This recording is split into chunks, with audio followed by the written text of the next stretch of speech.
thought it was a cool gig to carpool to Sacramento and down. It depends on who's right and who's left. This is the way it works. I'm left. There's always a problem, right? You got the orientation right. I'm right in the middle here. Yeah. Billions in semester. We're at 3 on all our meetings, aren't we? Okay. It's kind of cold in here, isn't it? Yes, it is. It's kind of cold outside, too. What am I looking at? Oh, yeah. Happy New Year. Call this meeting to order. I'll observe that all members of the board are present. And is there any changes to the agenda, Mr. General Manager? Can I have a motion for approval, please? So moved. Second. Moved and seconded. All in favor say aye. Aye. Aye. That passes unanimously. That takes us to public comment. I have been asked by one individual from the public that he could speak to an item that's on our agenda because he has a conflict with time. So please come forward, Mikos. If anyone else would like to speak, step forward too, please. I guess we're live here. Hi, I'm Mikos Fabersoon from Davis, and I've spoken in front of you before. I'm really bringing my attention to item number 8, and if I had the time, I would wait till it gets to us on the agenda. But I'll make my comments quickly. First, I want to say thanks to staff and to the board for going further with considering some criteria for business ethics that I think have more substance to them. So I applaud you for doing that. I appreciate the time that it may have taken staff to develop those. I did want to make a couple of comments concerning them. One, I'd bring your attention to page 2 under item 2, business ethics questionnaire, paragraph B. In the last sentence of that paragraph, it says, if the responding company wishes, it may limit or list the list or description of this subparagraph to the company's North American organization and operations. I would say that's fine if that's what they want to list, but I think it should be clear to the applicant, and I hope certainly to the board and the staff, that you want to look at the company-wide operations nationally and internationally, not just narrow the focus down to North America, since most companies are multinational and do business all over the world. So I think it's vital that they should be aware that they're going to be evaluated on that. Next item is paragraph F. Again, I'm just kind of reiterating what I just said. In the last part of the sentence, it says the company is to assure that it's in substantial compliance with its ethics policy on a company-wide basis. So again, just reiterating, it's important that it be company-wide and international in the case of those companies doing business across the world. Item 3, evaluation factors and agency determination. Under paragraph A, staff is giving, as an example, the ethics policy recommendations of the blueprint for creating and maintaining an effective ethics and business conduct program adopted by the Construction Industry Ethics and Compliance Initiative. And I've looked at that using the link to the website, and I unfortunately don't find much substance to it. I think better to cite the 10 principles of the UN Global Compact and the guidance on responsible business in conflict-affected and high-risk areas. And what I've provided you are copies of the Global Compact, as well as this guidance document that was prepared to deal specifically with companies that are doing business in high-conflict areas. And I would point out your attention to two things that the guidance document in particular that you see here, which is part of the Global Compact.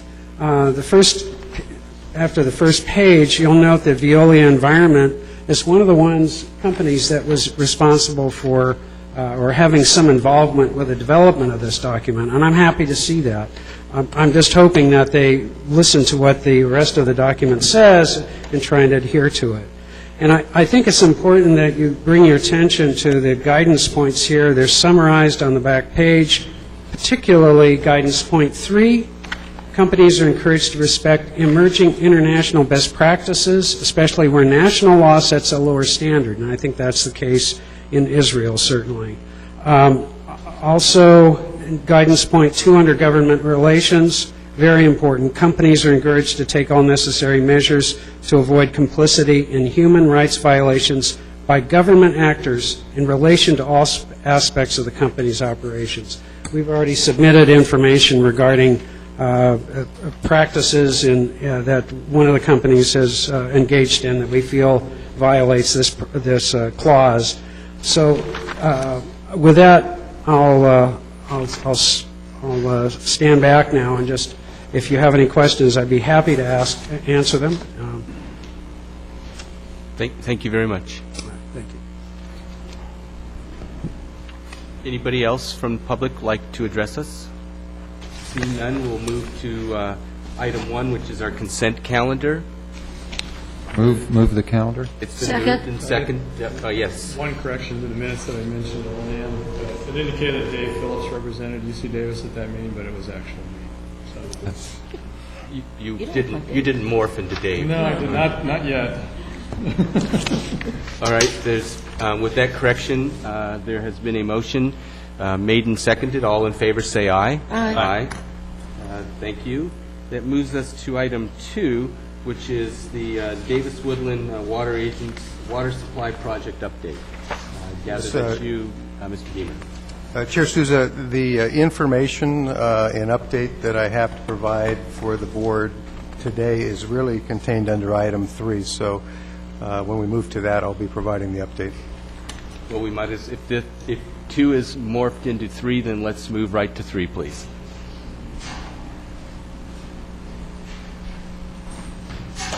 In your board packets, you have a recommendation for a revised project schedule and budget, and I'd like to take just a few minutes to walk through that with you.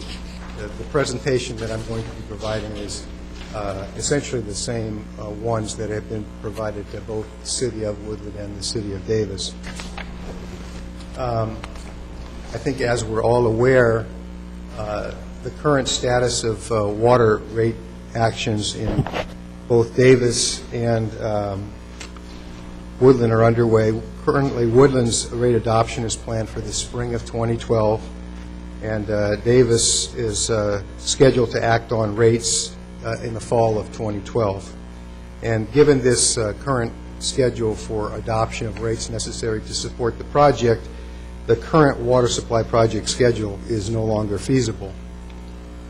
As we've reviewed with the councils, significant project delays would be costly. We have 2 very important partnerships that have been formed, a partnership with Reclamation District 2035 on the intake structure, and it's estimated the cost for the agency to build its own intake structure would cost about $9 million more.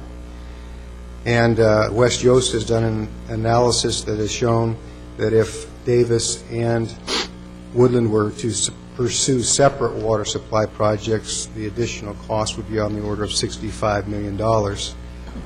Significant delays would also likely require redo of environmental permitting and easement acquisition work.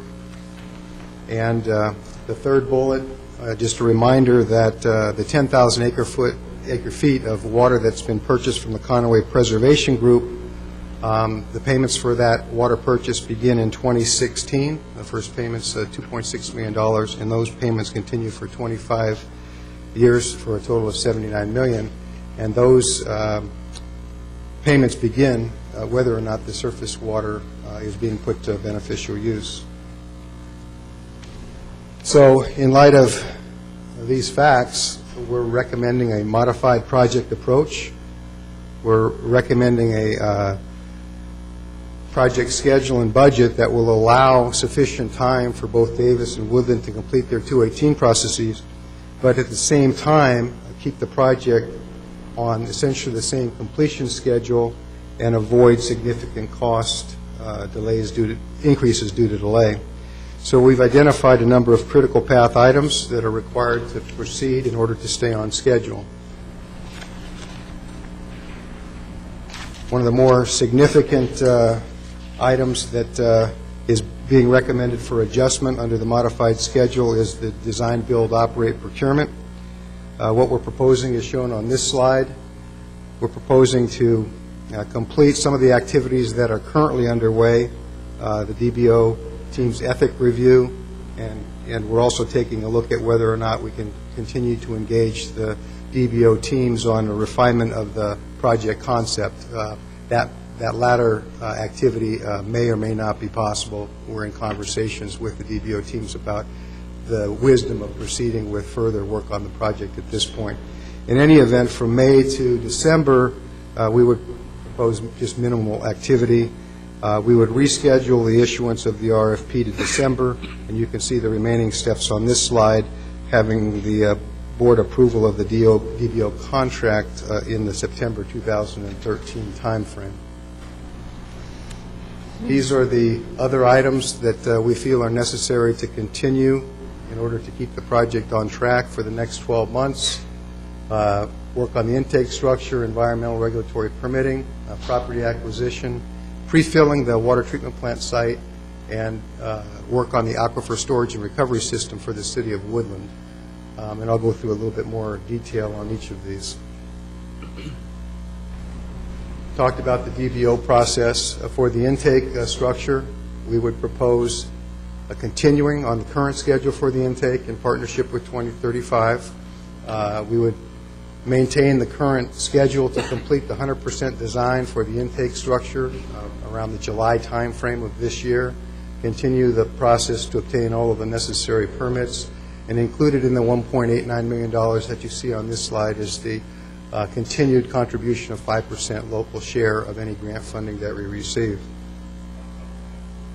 With respect to environmental and regulatory permits, we are recommending to continue the water quality sampling that's required in order to ultimately obtain a permit to serve water from the Department of Health, and that we would continue the ongoing permitting activities related to Section 404 and 401. Property acquisition, there's an item on your agenda today to transfer ownership of the treatment plant site from the City of Woodland to the agency. We're recommending also that we continue work on easement appraisals and property purchases that are needed for the project, and you can see here there's a number of them that are in the middle of being obtained. With respect to the filling of the water treatment plant site, and this is, again, an item on the board agenda later on, and we'll go into more detail in terms of the sequencing of that project and the cost. But basically, this is the activity by pulling the pre-filling work out of the DBO contract and having the agency do that separately is how we're able to keep this project on the same completion schedule. It allows for before the contractor can start building the treatment plant, the site has to be filled in a period of time, 6 to 9 months minimum, for settling. By pulling it out now, that settling can occur while we're working through the rate issues in both Woodland and Davis. Also has the benefit of reducing the risk to the DBO contractor. The site would have plenty of time to settle. We'd be able to provide documentation of that settlement to the contractor, lower their risk, and hopefully that translates to a lower price. With respect to the aquifer storage and recovery program, again, this is Woodland only. Woodland would be funding this activity, but they would like to continue the pilot testing of hydraulic conditions, initiation of permits, and the necessary modification to the water right permit to allow this ASR technology to be employed. We have agency administration with a significant focus on public outreach and continuing to pursue grant funding, and then a contingency of $620,000. This table compares the current agency budget to the modified schedule budget. As you can see in the subtotal line, the current agency budget for this calendar year, which spans 6 months of each fiscal year, is $10.48 million. By removing all of the activities other than the critical path items that I just discussed, it lowers that budget to $6.9 million. And then you'll see the site filling is estimated at $3.27 million.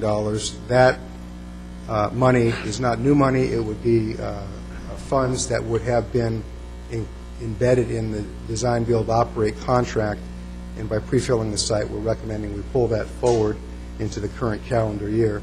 So with the modified schedule, the budget for the modified schedule is $10.16 million. This slide compares the current schedule to the modified project schedule. Key dates, as you can see, the second line, whereas we had originally, under the current schedule, proposed to issue the final RFP this month, that gets delayed until after the rate processes are complete and is issued in December of this year. And the award of the DBO contract goes from February of 2013, so a year and a month from now, to September of 2013. Overall, the schedule slips by about 3 months. It's still completed in 2016, August of 2016, compared to the current schedule of May 2016. So the recommendation for the board is to modify the project schedule that will allow the rate-setting processes to be completed, to delay issuance of the design, build, operate RFP until December of this year, while still maintaining the completion of the project in 2016, and then to limit the agency budget and activities to the critical path items that are described, agency total of $10.16 million, and the Woodland and Davis shares as shown on this slide. I'd be happy to answer any questions the board may have. Questions? Sid? So I see that there's a 7-month delay in the award of the contract, but only a 3-month in the end of the project. Is that because of the site filling that then allows them to start working right in the fall through the winter? Yes, Sid, it's a combination of two primary things. It's a slight shortening of the overall construction contract, taking into account the fact that we're pulling that pre-filling out of the contract, and it's also a shortening or compression of the time that we would, the process we would engage in from the time the final price proposals are submitted until the contract is awarded. Thank you. Thank you. By starting the project construction later in the summer or fall, are there issues associated with winter rains that could jeopardize that timetable compared to when we were going to be starting? I think that the schedule that we're going to be discussing as a subsequent agenda item here today goes into that. I think we've positioned the construction period for that project to avoid those kinds of wet weather issues. And on slide 11, I guess it's slide 11, the site filling, the $3.27 million, that we would expect that would then, in essence, come back to the agency by a lower DBO bid because the DBO teams would not be doing the site filling. Is that correct? Correct. Yes. So, of this, when you look at that $6.9 million for critical path items compared to the previous 10.48, does that 6.9 include any additional items that will cause the overall budget to increase? No. I think if I understand the question, Board Member Marble, the reduction from 10.48 to 6.9 is taking items out and just leaving the critical path items in. The only new item that's being added is the site fill, which is a 3.27. Okay, so the delay there is not adding any additional dollars to the overall budget?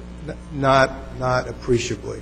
I mean, we are compressing certain things, so there is some slight risk with that, but it's not something that we can quantify, and I think it's something we feel comfortable is not going to be significant. Okay. And then my last question really is relates to the payment of the Woodland share on these critical path items and the Davis share. And I know when you canceled your rate increase, it may be just my ignorance, but I'm not aware of how those funds are being paid absent the rate increase, and maybe staff or someone could fill me in, or maybe you know, Dennis. I don't. I think it is a more appropriate question for the City of Davis. The way that the funding for the agency works is there's essentially an invoice sent to both cities on a periodic basis. Okay. You have a treasurer's report that was approved as part of the consent item, and there is a fair amount of money in the account right now. Bob, can you maybe address that? Sure, Board Member Marble. In the current City of Davis budget, we have Davis's full allotment covered with revenue on hand. And I believe in our current budget, our share was, I don't see it split out for the current year, but I think it's in the range of 4.2 something, 4.3, but similar to the 4.42 number. So we're able to support the rest of this fiscal year. Clearly, we haven't acted on next year's budget, but we do have in our revenue stream pay-as-you-go sort of allocation for the ongoing. Okay, and then maybe you can address my other question, which was the last I had heard, there was the rate process in Davis was moving towards the vote timetable, and what I'm hearing from this presentation is that we're looking at a late fall rate process, which I'm not sure how those two mesh. I'll start answering it, but one of the Davis Council members may want to jump in. Next Tuesday at our City Council meeting, we'll be presenting them with an update on revised 218 process, which would have rates in effect as of January 1st of 2013, with a council action expected in November of this year to adopt rates.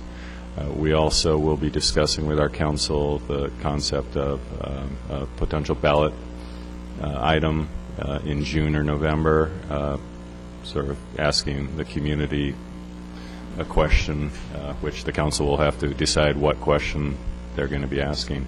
But that's on our council agenda for Tuesday night next week.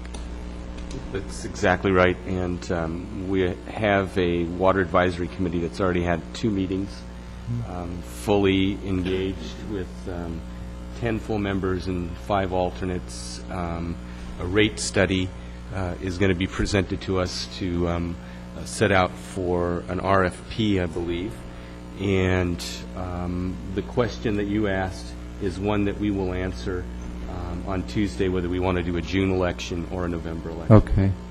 That has not been determined yet. Okay. That helps me understand that. And I guess then my question to you, Dennis, would be if we're waiting to have any finalization of a decision from Davis until November, which it sounds to me like that would be what I'm hearing, if we're waiting until November to get that decision, and that decision for whatever reason is either not made in November or is made in an opposite direction,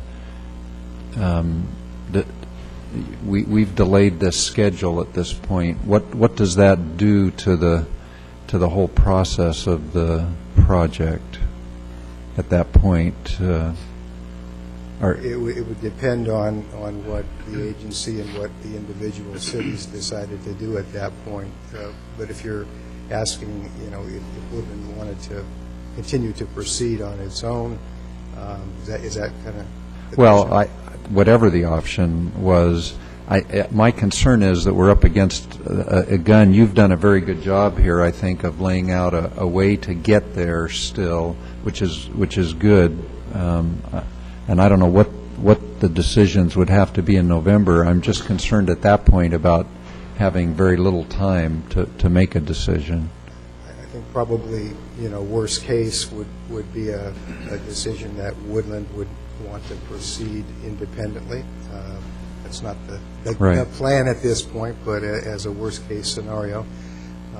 In talking about this with the Facilities Procurement Committee, the committee that's overseeing the design, build, operate process, they feel it'll take about a month of time to restructure the RFP to accommodate that scenario. All right. Thank you. And I would just add the comment that I think it's great that we do have a path still that is going to get us there. And I think we all want it to be in a united way. It's a critical path with cooperation. So, yeah. Don, you have questions? And then I'll come to you, Joe. Joe.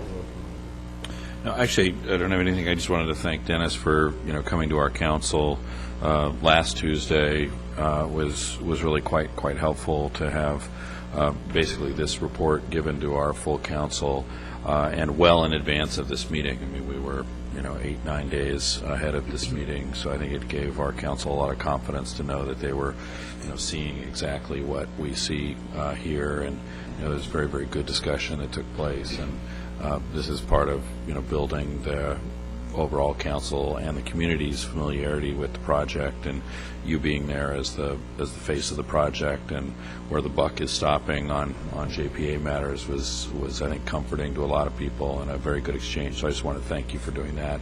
And yeah, this is the second time Stephen and I are seeing this proposal, so you got some of our questions at that meeting. And then, did you say that this was given as well to the Woodland Council? Yes. Yeah. So I think for time being, it's very, very valuable in this time to bring everybody along. So thank you. Don. Yeah. Thank you. So a couple of things that I want to follow up with that Mr. Marble brought up. I think a little bit. Looking at this is the cash. This is kind of like the cash flow for 2012.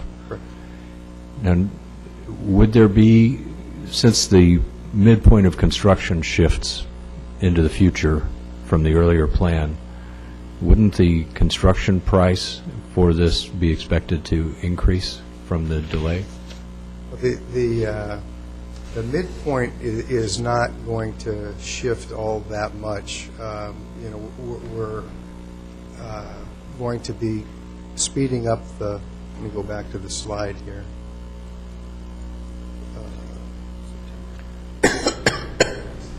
Let me ask We're going to award the contract about 7 months later. So I think Supervisor Saley, you're right. It technically shifts the midpoint slightly, but at this point we're not recommending that we would make any adjustment to the overall project budget as a result. I think it's within our estimate of ability to accurately estimate at this point. I don't understand how that would be the case. I guess we could take another look at it, but I think the staff, in terms of the overall total project cost estimate, is confident with our current estimate at this point, but it's a good point, and we'll take another look at it. Okay, thanks. Because simply from starting the project in May versus starting it in August, it seems normally I would expect that there would be a difference in the inflation cost for when the construction is underway and ends. Take another look at that. Okay. Second point, and I guess related, Mr. Deemer, is the slide on the cost budget comparisons is, since it is focused on just 2012, it's not clear to me what the overall project cost comparison would be from the change in timeline. And I'm curious about if I think you've answered part of that, but are you seeing any change in the overall project budget as a result of a delay in startup of some number of months?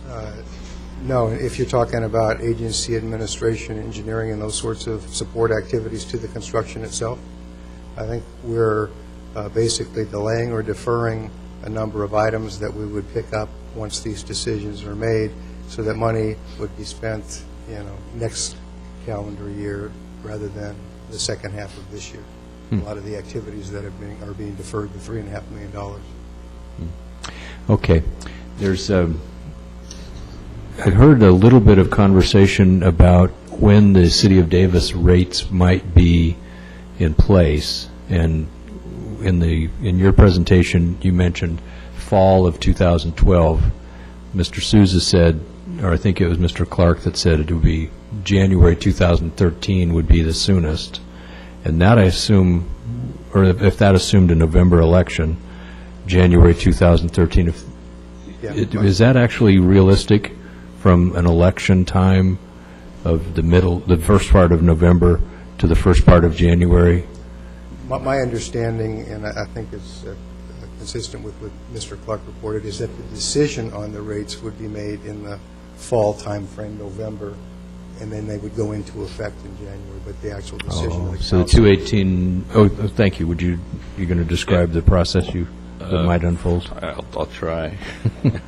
Given my crystal ball that is has always been remarkably accurate on this issue. I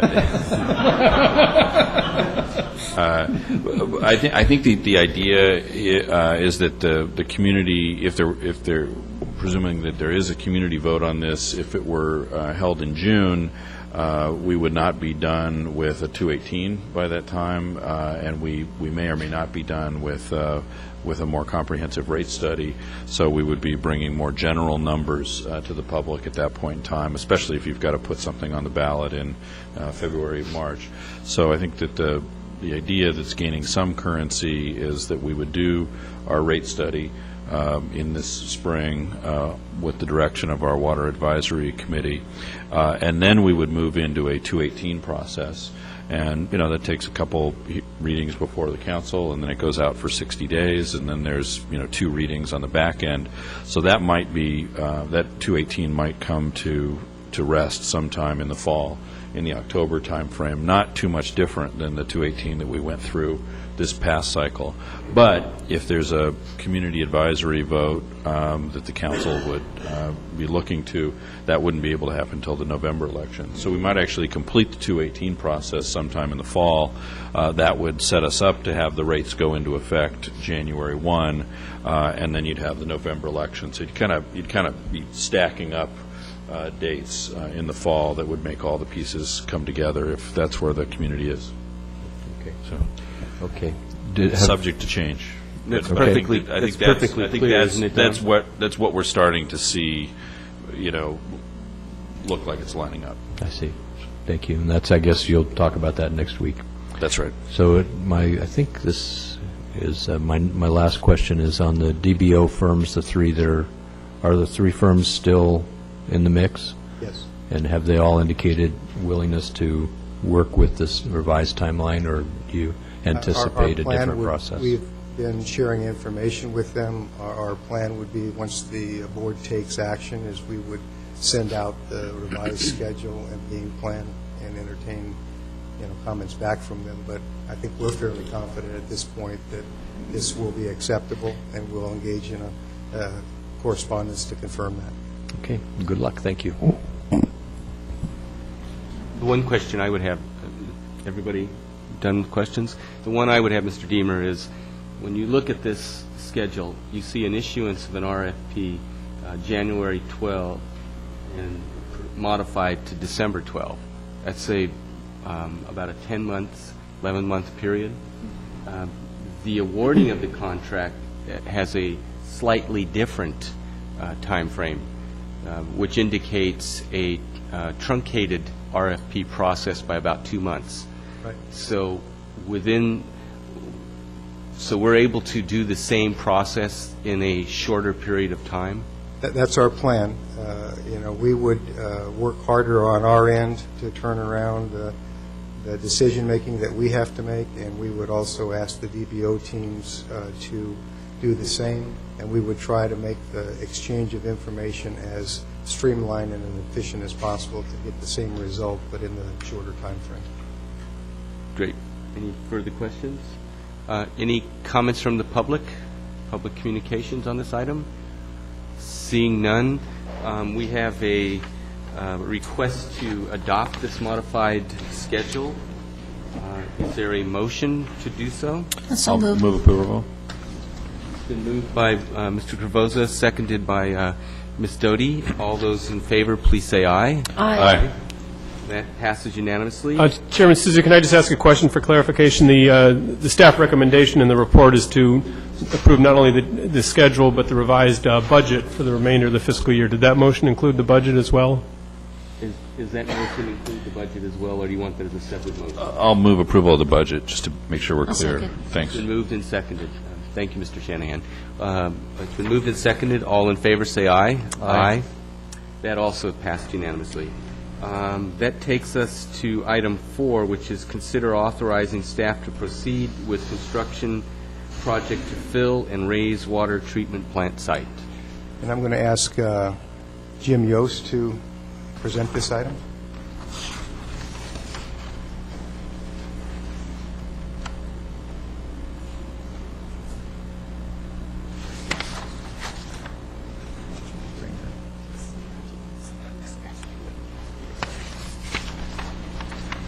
Thank you very much. Happy New Year to everyone. Dennis mentioned that this is one of what we view as one of the critical tasks in the next calendar year, and so I'm going to explain how the process would proceed. First of all, this slide shows you where the site is. It's right here, and here is the floodplain for Cache Creek. So the site is in the Cache Creek floodplain, and it needs to be filled. Our plan is to fill it 1 foot above the 200-year flood elevation predicted by the modeling for this floodplain. So why do we want to fill the site this summer? Fairly simple. The bottom line is if we could get in and get that site filled, and we get consolidation of the material, not only that we place there, but the weight of that material will consolidate material under it. If we can get that to happen prior to the DBO teams taking on any responsibility for the site, we have greatly reduced their concern about risk and likely greatly reduced the project cost. So that is the primary motivating factor. All the DBO teams have suggested that we do this work ahead of time so that we do get this risk alleviated before they get on their work. If we include this in the DBO contract, then the schedule that Dennis showed you means that they would not be able to complete the project according to our schedule, because, and I'll show you in just a minute why that's the case. And if we can stay on schedule, obviously Woodland can comply with their discharge standards in September of 2016. So what is the fiscal impact? The fiscal impact is that we would move the money to do the design work out of the West Jost task that it's now assigned to into this work to design the project for this filling, and it would also include some initial geotechnical work. Because we are delaying some of the DBO procurement process, we have the flexibility to do that, both within the work that wouldn't be done on DBO procurement, but also within the contingency that's in the West Jost contract. So it would have no impact on the fiscal year budget for the remaining 5.5 months of this fiscal year. Next fiscal year, this actually was planned to take place starting next fiscal year, so it was planned later in the year, but it would be accelerated. So this would be built into the budgeting and has already been built into the budgeting for next fiscal year. So really wouldn't have much impact on next fiscal year either. Could the filling of the site be delayed? The question, I think, was, what if we delayed the filling of the site 1 year and we did it next summer instead of this summer of 2012? The answer is it could be delayed.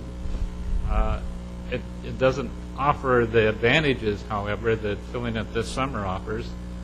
The site would have less time to compact, and you can imagine we're trying to predict what's going to happen with natural conditions here. The longer we have to allow that to take place and to measure any settlement, the more secure everyone is going to feel about their design for the structural design for the plant. Obviously, there are some risks associated with wet weather conditions or other changing conditions. If we start the work now, we have the leeway of another year in case something went wrong this year, and if we started it next year, we'd be basically, that is the end of the time we would have available, and so there would be some risk that we could potentially face a delay. I just have to tell you that the DBO teams are looking for signals that this project is still a go. This obviously provides a signal. We are doing significant work to move the project forward. I think it signals a commitment to them that this project is still being earnestly pursued. And to be honest with you, the construction climate right now couldn't be better to receive good bids on projects. That could very well be the case next summer, but I can tell you this summer it will be good. I can't tell you what will happen next summer. So we'd like to take advantage of that opportunity. This shows you a schedule on the top, which is assuming the site is pre-filled this summer. So basically, we'd come in this summer, fill the site. It would be able to sit there until 2014 when the design would be partially completed by the DBO contractors and they'd be ready to start construction. So that would allow them to start construction in the building conditions, spring, late spring, early summer of 2014. If it's not pre-filled, then that would be the first task they would have to complete under their contract. That would take a period of time for them to fill the site. It has to sit there for at least 6 months before they could start any construction work. It would be preferable if it was more than 6, but at least 6, and you can see that it delays them just about a year in construction plan. If we pre-filled the site next summer instead of this summer, you see that we could still stay on about on the same schedule as the last schedule that I described to you, this one up here, but it has some disadvantages in that we're not taking advantage of the time we have available now to really consolidate that site and make everybody comfortable that it is consolidated. It's not going to move anymore. The source of material are some existing wastewater treatment plant ponds owned by the City of Woodland. The City of Woodland has offered to make that dirt available to fill the site at no cost to the project. It would be about 455 cubic yards that would be moved, and you can see it's just across the street essentially from the site, so it's an ideal location to get material from. It will make the project much less expensive than any other alternative that we could look at to bring fill material onto the site. The work would be, this shows you the schedule, assuming we start now. We would get the design completed over this period of time. It's kind of hard to read this. This says January, February, March, April, May, June, July, August, and September. So by about this time, the end of April, we would have the final design completed. We would go out to bid. We'd have the bidding completed by about the middle to the end of June, and they would be able to start construction after the 1st of July in the next fiscal year for the agency budget.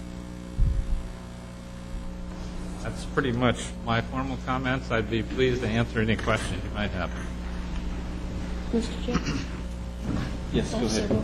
Yes, please. Okay. Hi. Thank you for the presentation. I understand the need to do the pre-filling. I've got 2 or 3 questions. You showed the flood map, and was that the current flood map or was that the old flood map? The facility would be in either one. It would remain in the flood map. Same depth? Yeah, same depth. Okay, because, we got part of the city out of the flood by the new mapping. Okay. So this will be a separate contract? We'll have to do a separate bid? This would be a separate construction contract, yes. Do we have local construction firms that can handle this? We would expect local firms would be quite interested in this project. Well, I'm interested in local firms getting the job. Sure. And what's the size of the footprint? Is this going to be for the full, assuming the joint project wastewater treatment plant? And if that doesn't go forward, then what size are we going to be building on? At a smaller footprint? At this point, what we envision is moving forward with filling the site so it would accommodate the full project. Okay. I doubt that we would change the filling significantly if it was a woodland-only project, so it seems prudent to go forward with this, Okay. that would allow full build-out on the site.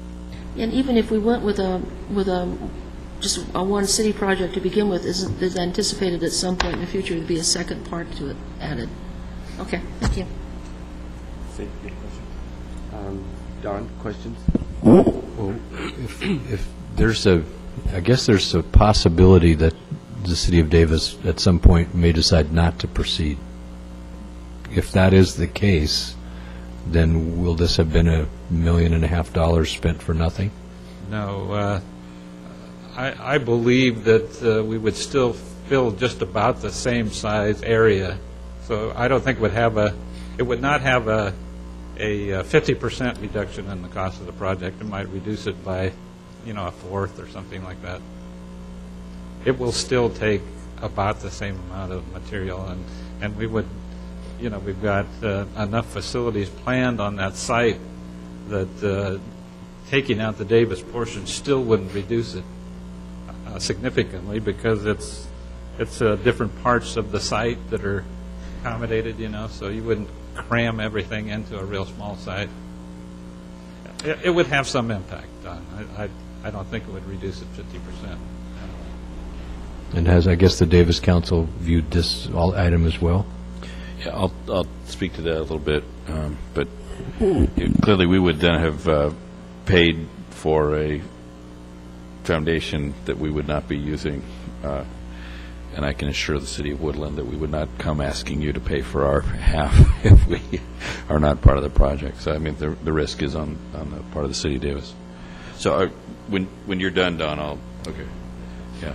So our council did dwell a bit on this item when Dennis was here, and I think that there was understanding by perhaps even all of the members of the council that we're in a bit of a balancing act here between making sure that we move forward with critical path items that are going to save us money and keep us on track versus not wanting to overly commit until our water advisory committee and our rate setting are complete.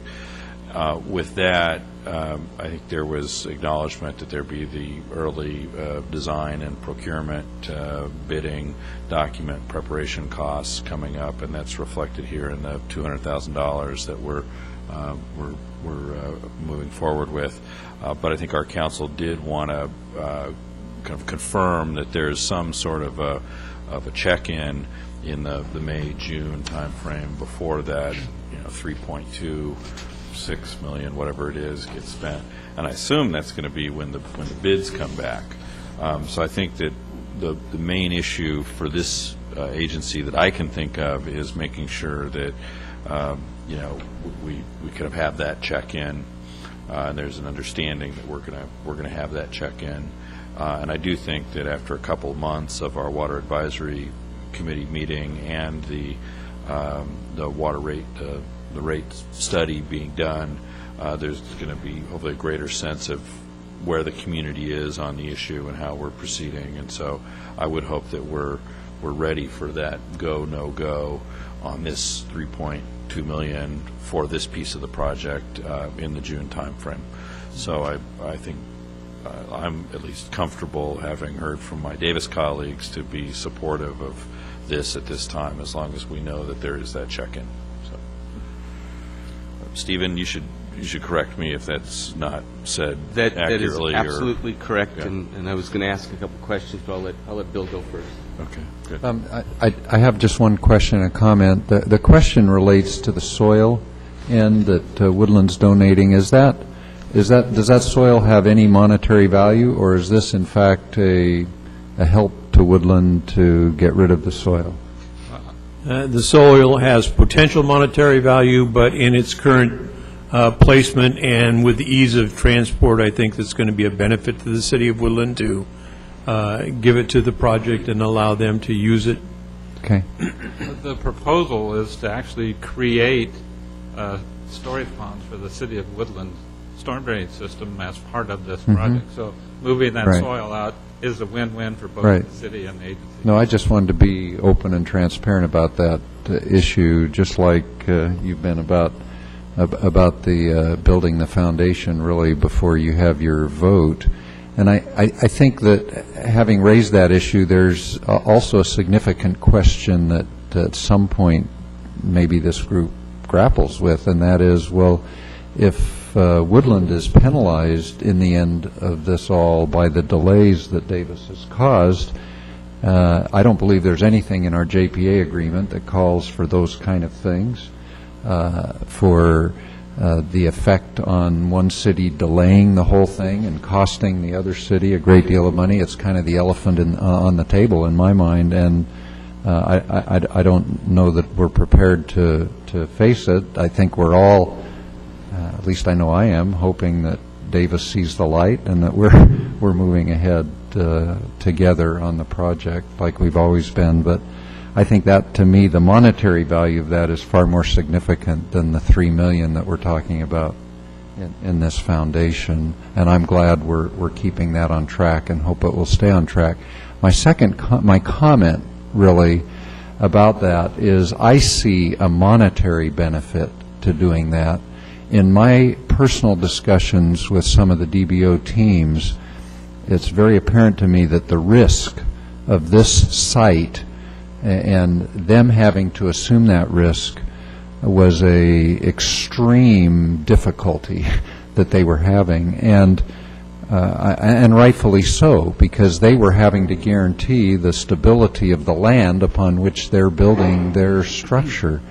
And I think the fact that we are now assuming that role and getting it pre-prepared will not only, in my mind, reduce the cost of the project by that $3 million, but to me it has the potential of magnifying that $3 million piece to a larger sum, because the DBO teams will have more security in the bid they're making. And so I think for that reason it's very much worthwhile for this board to vote to move ahead on this item, and I personally support it. Kind of a follow-up, a couple of the items. First, the 555 cubic yards of dirt has not been excavated yet?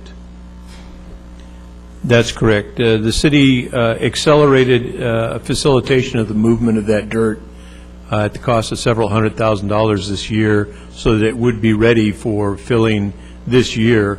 We hadn't planned on doing that, but because we wanted to participate in that and because of the benefits that we saw in it, we went ahead and accelerated. But it has not been. It is all prepared to be excavated. All the old sludge has been removed, and the water is being channeled off by ditches. What were your plans to do with the dirt if there wasn't a site to be filled? We would be disposing of it at another site. Potentially, there's a lot of potential development up in the industrial area, which is also in the floodplain, which would need filled dirt, and there is value to fill dirt. We would be looking at that and working in that direction. And it's good woodland fill dirt. Yes. Valuable woodland fill dirt. We really ought to be using the settling basin dirt. Actually, the settling basin dirt is in the proposals. All we have to do is be able to get to it and get DWR to let us use it. That's right. And get rid of the mercury. So it could be environmental considerations related. Yeah, I know. Mr. Yost, the staff report says that you're raising the site to 37.5 feet. No, it doesn't. It says we're raising it to elevation. To an elevation. So what we're is raising it about 12 feet. Okay, that was I should I'm be sorry for clear. that. What is the raising? Because I'm thinking 37.5 feet. I know we're already above sea level. That's an awful lot of height. So 12 feet in height is what we're raising. Okay. And then, that is substantial. That's a substantial Within the schedule that was before us in the prior item, there was a awarding of the contract in February. And as your timeline showed, this was anticipated to be done after the awarding of the contract. So it wasn't really, the filling of the site wasn't anticipated in the original DBO process, not the modified one that we now have, until the summer of 2013. That's correct. So we are moving ahead, and as Mr. Marble just said, removing a very large segment of risk out of the project. And we all know very well, if you've ever moved dirt and compacted it, it settles. All you got to do is look at your own house and how many times the floor and the driveway and so many other things have cracked and shifted over time. So it is a nature. Part of the motivation for accelerating this came from discussions with the DBO team. So you're absolutely right. And then to add to Joe's comments, I too are of the mind that this project's moving ahead. It's moving ahead one way or another, and at some point in time, either we're going to be on the existing schedule in which we are partners, or we're going to be in a situation, as someone, I think it might have been you, said to our council, that you will have a golden ticket that you may want to sell to us at some future date. I'm hoping we don't have to purchase a golden ticket. That was Matt. Yeah. That we don't have to purchase that golden ticket and it costs us more money, that we are on the schedule to move ahead, and we're only talking about a 3-month delay in the start of the project. So this is a critical path item. I'm happy that it's before us. I'm glad that we can use some fine woodland dirt and it doesn't have to move a very large amount of distance, thereby increasing woodland's carbon footprint in doing so. Best soil on the planet. So there's a lot of wins here. So are there any further questions on this item? I move the item. Is there any comments from the public on this item? Actually, I do have another question, which Is there anybody from the public want to speak to this? Seeing none, please go ahead, Joe. Yeah, so one of the beauties of the DBO process, of course, is that we're getting the life cycle cost. We're also getting this life cycle full project assumption of liability. So we take on the responsibility for building this foundation. Does that open us up to needing to make sure that if there's a future argument between whether a problem at the plant has to do with something in the plant or the foundation upon which the plant was built, that we find ourselves in an argument or a liability situation that we need to account for? And if so, how do we do that in the agreements that we set up? I think the approach that we're talking about here minimizes the chance of those kinds of issues and concerns. We would deal with the risk contractually. What we would be proposing to do is transfer all of the risk to the DBO contractors. If we're going to do that, they're much more comfortable with this approach and having the site completely settled. It allows them to be reassured that the risk is minimal. So in the DBO, in an eventual DBO contract, the firms would be able to come out, kick the tires, see the foundation upon which it was built, do whatever tests they want, and then if they agree to build on the foundation that we've provided, they're assuming that foundation and that risk. We don't remain as the guarantor of the foundation. That's right. And part of what we're proposing to do as part of the design and construction is integrate a very careful monitoring program, collect data that will demonstrate that the site has fully settled, and that data would be provided to the DBO firms to base their bid on. Great. And they're more comfortable with this situation because they're going to have the foundation's going to be there longer to evaluate and settle before they have to build on it, and so that's going to give them more of an assurance than if they had to compress their construction schedule and start building on a foundation that hadn't fully settled. That's exactly right. Okay, good. Thank you. That's good to know and understand. I appreciate that. Yes, Mr. Deemer. Just one point of clarification before the board considers this. I just want to make sure that we're clear. When Jim showed the cost of design, it was $115,000, and the number that you have in your staff report is $200,000. That $200,000 also includes the construction management activities, which would take place after the contract is awarded. So I just wanted to make that clear for the board. Any further questions or comments?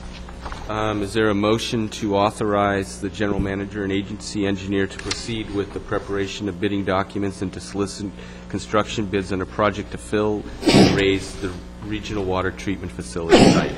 So moved. Second. Been moved and seconded. All in favor say aye. Aye. Aye.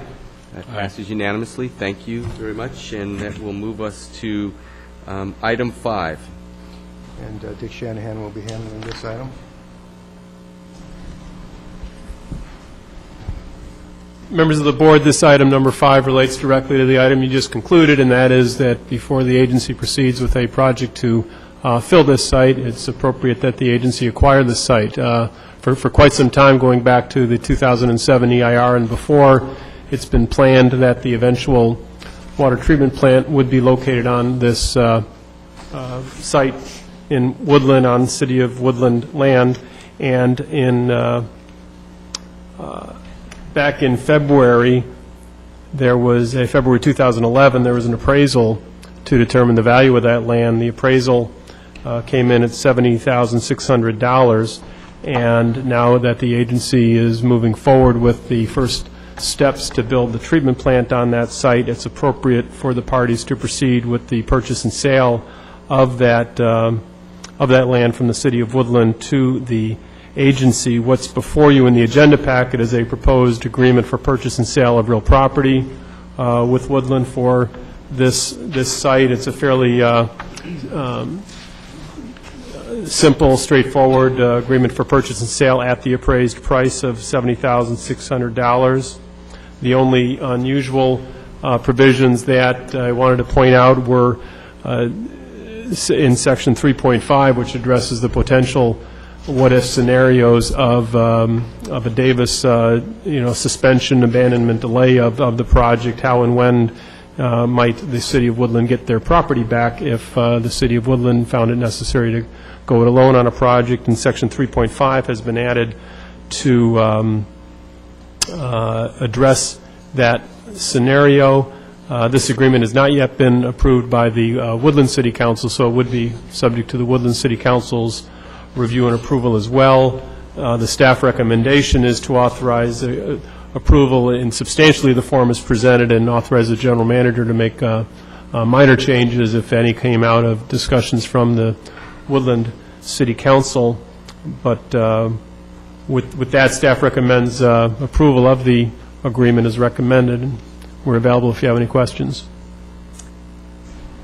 Questions? Yes, Marty. Sure. $70,600 for 40 acres. What type of soil is this? That's pretty cheap. That was the appraisal based on the use of the property, the current flood maps, and the potential for basically agricultural use only. Yeah, but that's even low for ag use. That's why I was wondering, does anything grow on this? I suspect the fact that it's a salt plain. Ah, that could be. Okay. That could be. Oh, that reminds me. Do we have any bird speak or anything on there? Do we have any endangered species? I'm sorry? Do we have any endangered species on this site? Any bird speak or any of the plants? No. Yeah, we're not aware of any, but as part of the project development was on the schedule that was shown earlier, there will be an environmental inspection review of the site before any construction commences. Survey? Yes. That would be good. Okay, thanks.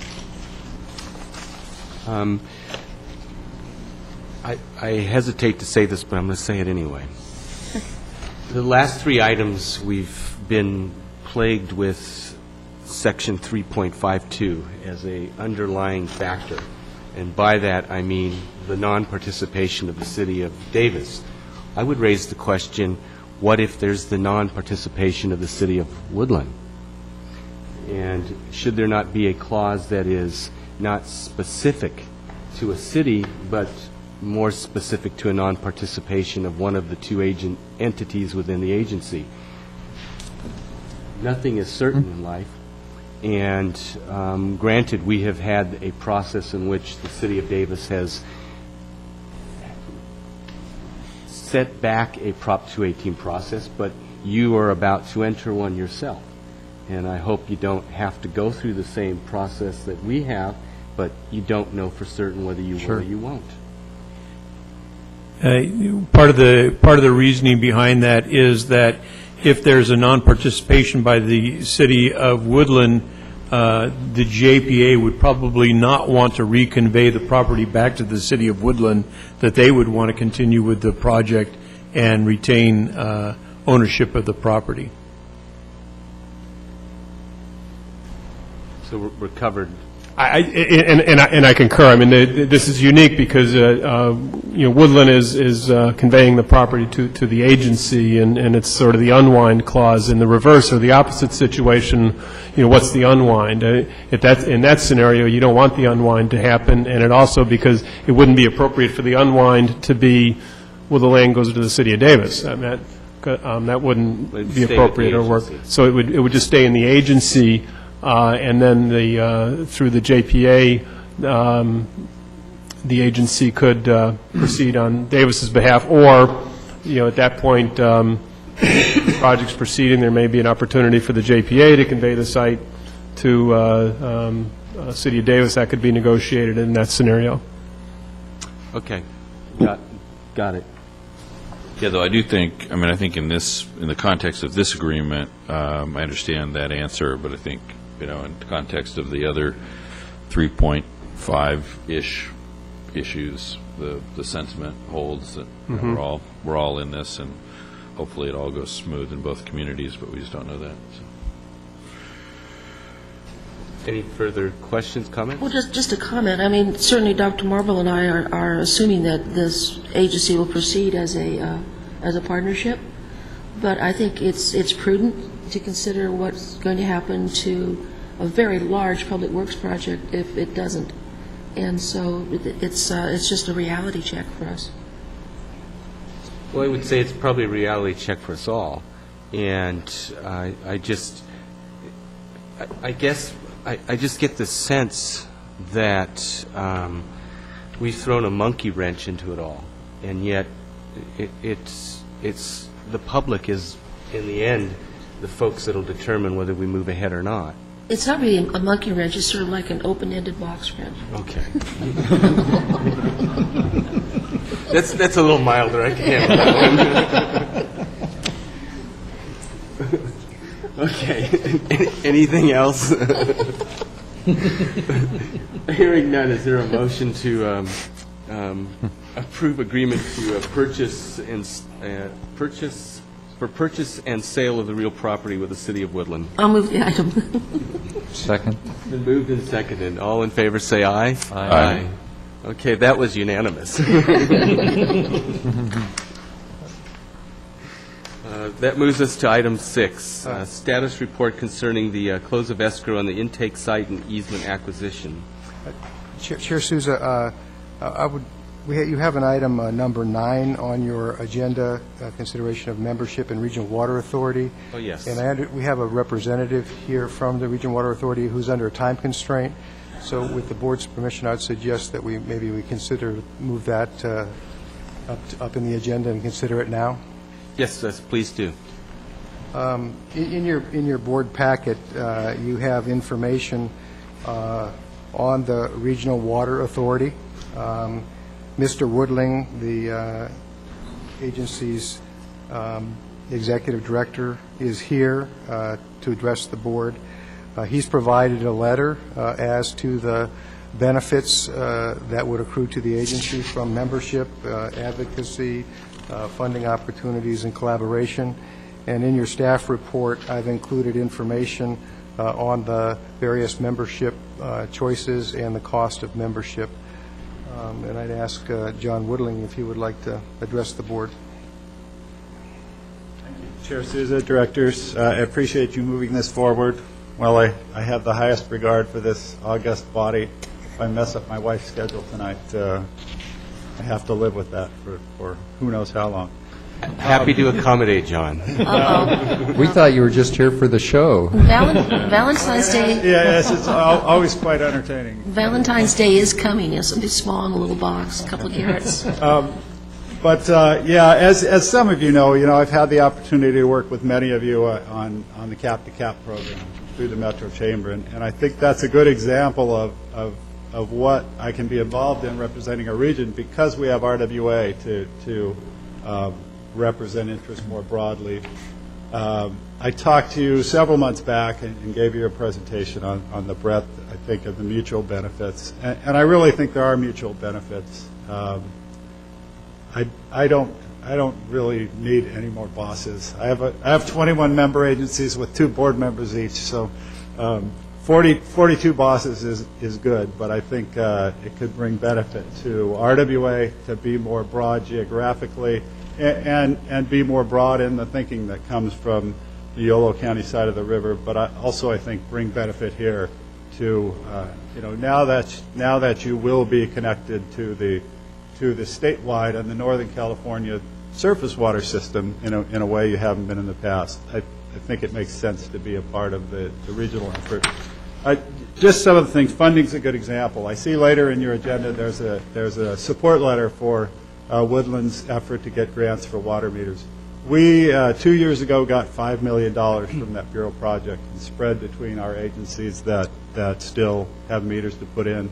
We've gotten $1 million 2 separate times from the state for the same effort, and those regional applications have been very successful with the state, with the federal agencies to get that money. Some of my own members who have gone it alone on some of the smaller grants haven't managed to pull that off. So I think there's a great benefit there to go regionally or even use the knowledge that we have to help on the individual applications.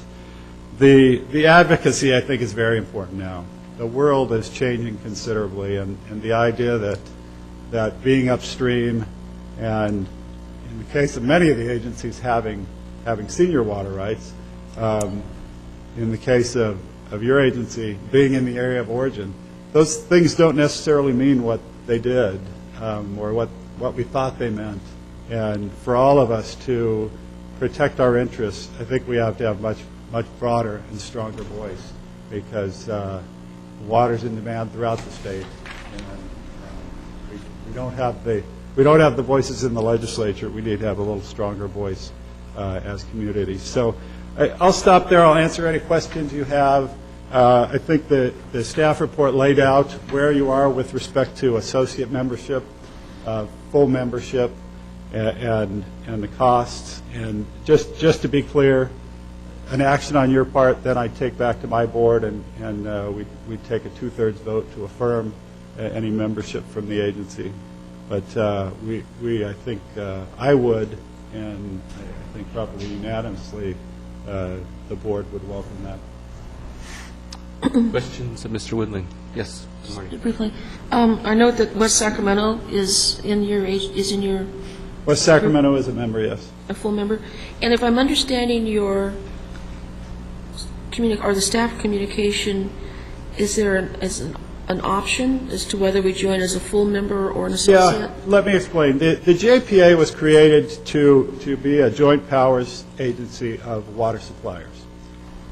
Several years later, we created an associate membership classification of water-related agencies, and those now include SMUD, who has upstream water rights and generates hydropower, so is very interested.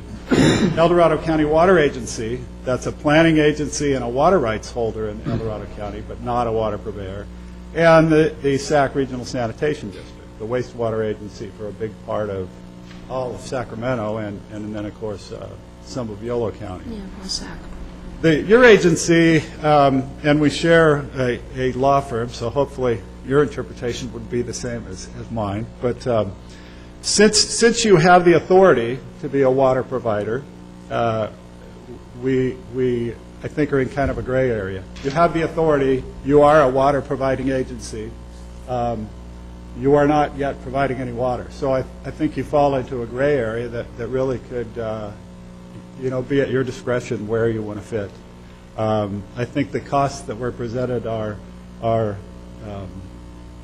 in terms of percentage, a doubling, but in terms of dollar amounts, not a tremendous amount of money.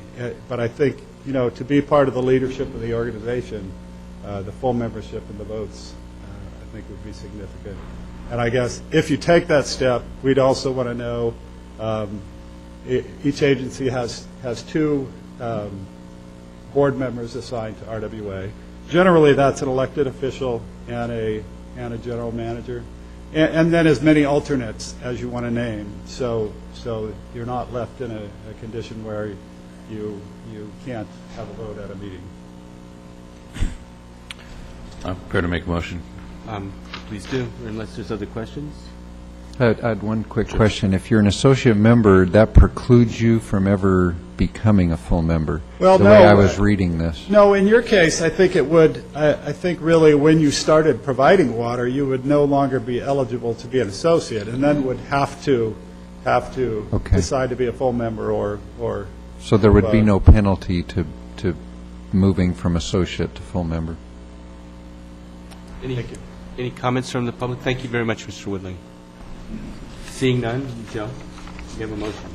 Yeah, I'm given where I think we're going as an agency. I'm comfortable, and we're splitting it essentially between two communities. I'm like us to move forward as a full member at the base amount. So I would move that the Woodland Davis Clean Water Agency become a full member at the base amount of the Regional Water Authority.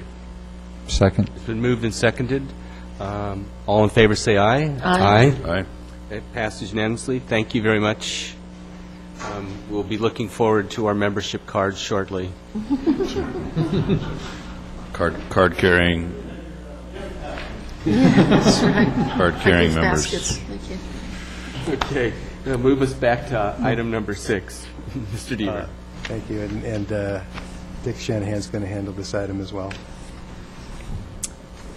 This is just a brief staff report to let the board know some of the things we're working on. As you may recall, back in December 2010, the agency entered into a series of contracts with Conaway Preservation Group, one of them including a transfer of various lands and rights-of-way for the project, the water intake site on the river, pipelines to the agency, pipeline easements to the agency, and pipeline easements to the cities and PG&E. We've been working closely with CPG over the course of the past year, putting together and finalizing the rights-of-way and the pipeline easements, and we are very close to being able to close escrow on that transaction. We're not quite there yet, but we're very close. And there is a couple side agreements that need to be approved. One of them is coming up on the next agenda item. Another one is this implementation agreement that will probably come to this board in March. But that being the case, we're looking to hopefully close escrow on the intake site and the pipeline easements on Conaway Ranch in March. Things are proceeding well, and it's been a good working relationship with CPG, and hopefully we'll finalize this in March. Any questions on the status of that contract? None. Marty? Yeah, thank you.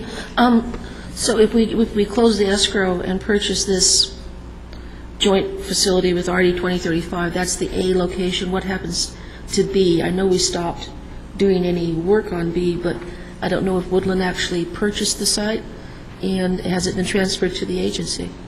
No, we haven't completed the purchase yet, and that's on hold pending future Okay. movement. So we could potentially then back out of that purchase? We have an agreement with them. Yes, the answer is yes, we can. Okay, thank you. Any further questions? Is there a motion?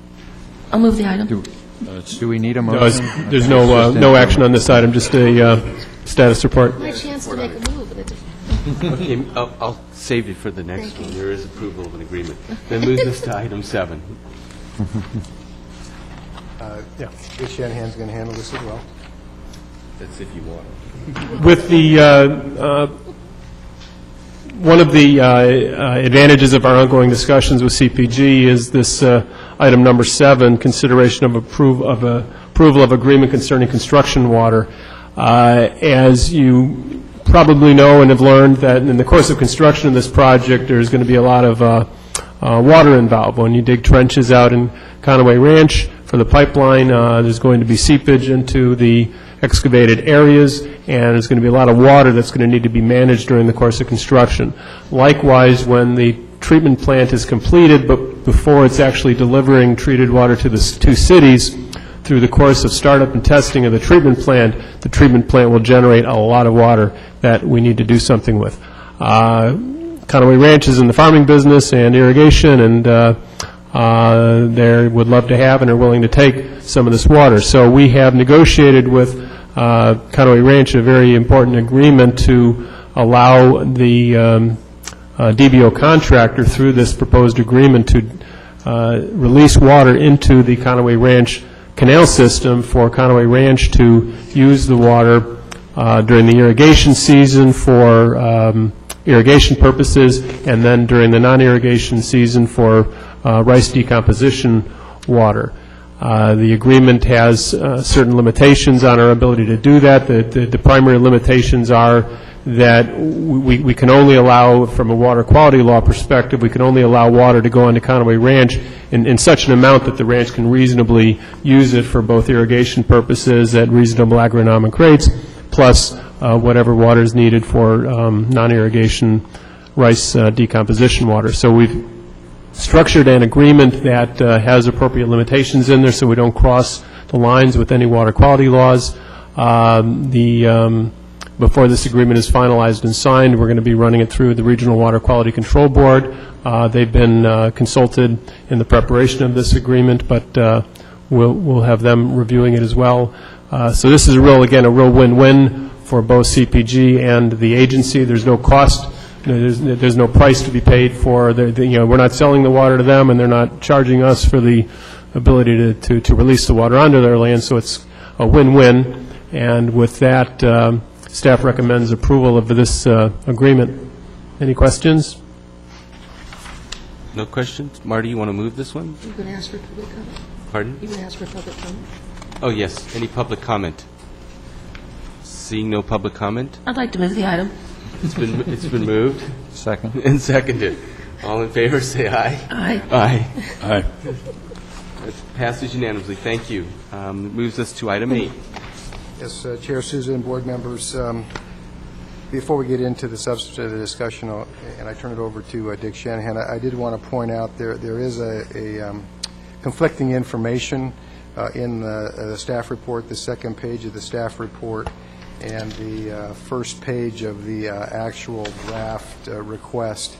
On the second page of the staff report, it indicates that responses would be due on February 3rd, and that we would then be bringing that back to the agency board meeting shortly thereafter. On the actual request, draft request, it says that the information would be due from the DBO teams on February 24th. February 24th is the correct date, and we would then be bringing the information back to the board at the March time frame, so at the March board meeting, rather. So I wanted to make it clear that the requested date for the information from the DBO teams is February 24th. Great. Thank you. Mr. Shanahan. Thank you, Mr. Souza. The Agency Facilities Procurement Committee has been trying to respond to the agency board's comments at past meetings concerning an ethical evaluation of the 3 DBO proposers and their major subcontractors to have that sort of check and balance. As the draft RFP is currently structured, one of the criteria in that RFP is, once we get through the final stage, would be a ethical review and evaluation of each of the companies, and at that time, we would decide whether or not a company was acceptable. In discussions internally and also with the DBO proposers, that proposal probably isn't the most fair way to treat the DBO proposers, because through the RFP process, the DBO proposers will be spending millions of dollars in putting together their proposals in this competitive negotiation process. And if the agency has concerns about the ethics of a particular company, they would hate to spend millions of dollars and then have the proposer rejected, not on the merits of their proposal or the price, but because the agency's got concerns about some incident that may have occurred involving that company. So in fairness to the companies and in an effort to deal with this issue sooner rather than later, we think it's appropriate to develop a process for there to be a much earlier pass-fail type evaluation of the ethical standards and practices of these various companies. So what the Facilities Procurement Committee has come up with and has structured is essentially as part of an ongoing RFQ, request for qualifications phase, we have developed this draft request for additional information for the 3 DBO proposer teams and their major contractors to give us additional information as part of an ongoing RFQ evaluation for the agency and its board to make that pass-fail evaluation of the teams. And so we've come up with this request for additional information that's before the board, and we are requesting at this meeting your input, edits, suggestions, both on the document as well as the process. One of the things I want to just highlight for the board is this has been a very unusual exercise for staff. The members of your Facilities Procurement Committee involve several engineers and managers and lawyers who have, collectively spent many decades doing public works construction, and I don't think any one of us has ever done something quite like this. What's being proposed here and what's being done here is unusual in the public works contracting arena that we really haven't seen. So we're largely sort of putting this together out of whole cloth, and that's what you see that's got before you. We think this is a fair, balanced approach that requires the contractors to provide a variety of information to the agency and answer a variety of questions, and then the second part of the document sets forth the evaluation criteria that this board will apply in determining that. In structuring this document, we've tried to come up with a process and a questionnaire, if you will, that's workable and implementable. You've got a small agency with limited staff, and we're trying to have something that's balanced. It's not going to be too overwhelming, both for the DBO proposers, but also just for your own staff in terms of how to evaluate this. So we're very much relying on this questionnaire type of approach that we then respond and evaluate to questions answered by the DBO proposers. The request itself has part one is just a simple introduction and an explanation. Significantly in part one, we list the actual, you've got 3 DBO proposer teams, but among those 3 teams, you've got 12 principal companies that are involved, and we would be getting, with this approach, 12 sets of answers and documents. Part 2 of the document then sets forth the questionnaire and the documents that are to be provided, and Part 3 sets forth the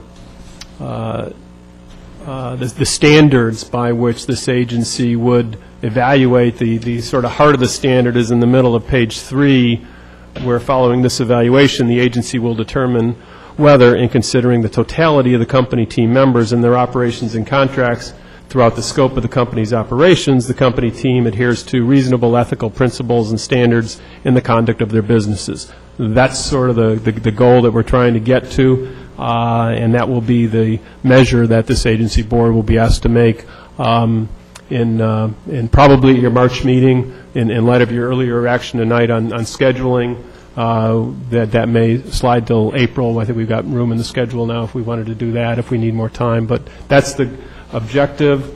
Let me just respond briefly to some of the comments made earlier during public comment by Mr. Fabersoon. I see he's still here, so that's good. He commented about the North American limit, and he's right. That limit is just in response to that particular question. The evaluation is going to be broader, and it's going to be the evaluation that I just said is going to be based on the scope of the operations and contracts throughout the scope of the company's operation. So if it's a North American company, we'll be looking at the North American company. If it's an international company, it'll be in more of an international scope of review. He also commented about we have in here this blueprint standard from the Construction Industry Ethics and Compliance Initiative, and there are various nonprofits and agencies throughout the world that have lots of information on business ethics. Mr. Fabersoon cited to a UN guidelines as maybe something more appropriate. In agency staff's investigation, we found about this organization, which is more of a United States-based nonprofit, that many of the major public works general contractor companies in this country are involved in, and that's we concluded, and it struck us that was an appropriate sort of goalpost to measure a code of ethics against. So that's how we landed on this sort of more of United States-based agency or organization, as opposed to the United Nations, which has a much more global impact. And there's no right or wrong to that, and we're just trying to find something that works for the companies that we're going to be doing business with. And I think those were the principal things I wanted to respond to there. And with that, the purpose of tonight is really just to hear from the agency board. Do you like this approach? If you like this approach, do you like the questionnaire? Do you want to see changes, additions? That's the purpose here. And if you give authority, then we'll proceed. But other with that, we're just really waiting for input from the board. Questions? Marty, please. Yeah, thank you. Thank you for this. Two things. I've found where you talk about the scope of the company's operations, about the evaluation. Could you specify in there, make it clear, so that this includes international operations of any of the companies? Just add that language so that they understand that we're looking at the whole picture. Because I don't want them to go back to the North American organization and say, but that's what you said. And I want them to understand we're looking at the whole thing. And also on the business ethics question under B, could you ask them to cite specific details? I really don't want... Is this section 3B or 2B? 2B. 2B? Yeah. Ask them for specific details about compliance. I don't want just a general statement of, yes, of course, we're in compliance. Okay.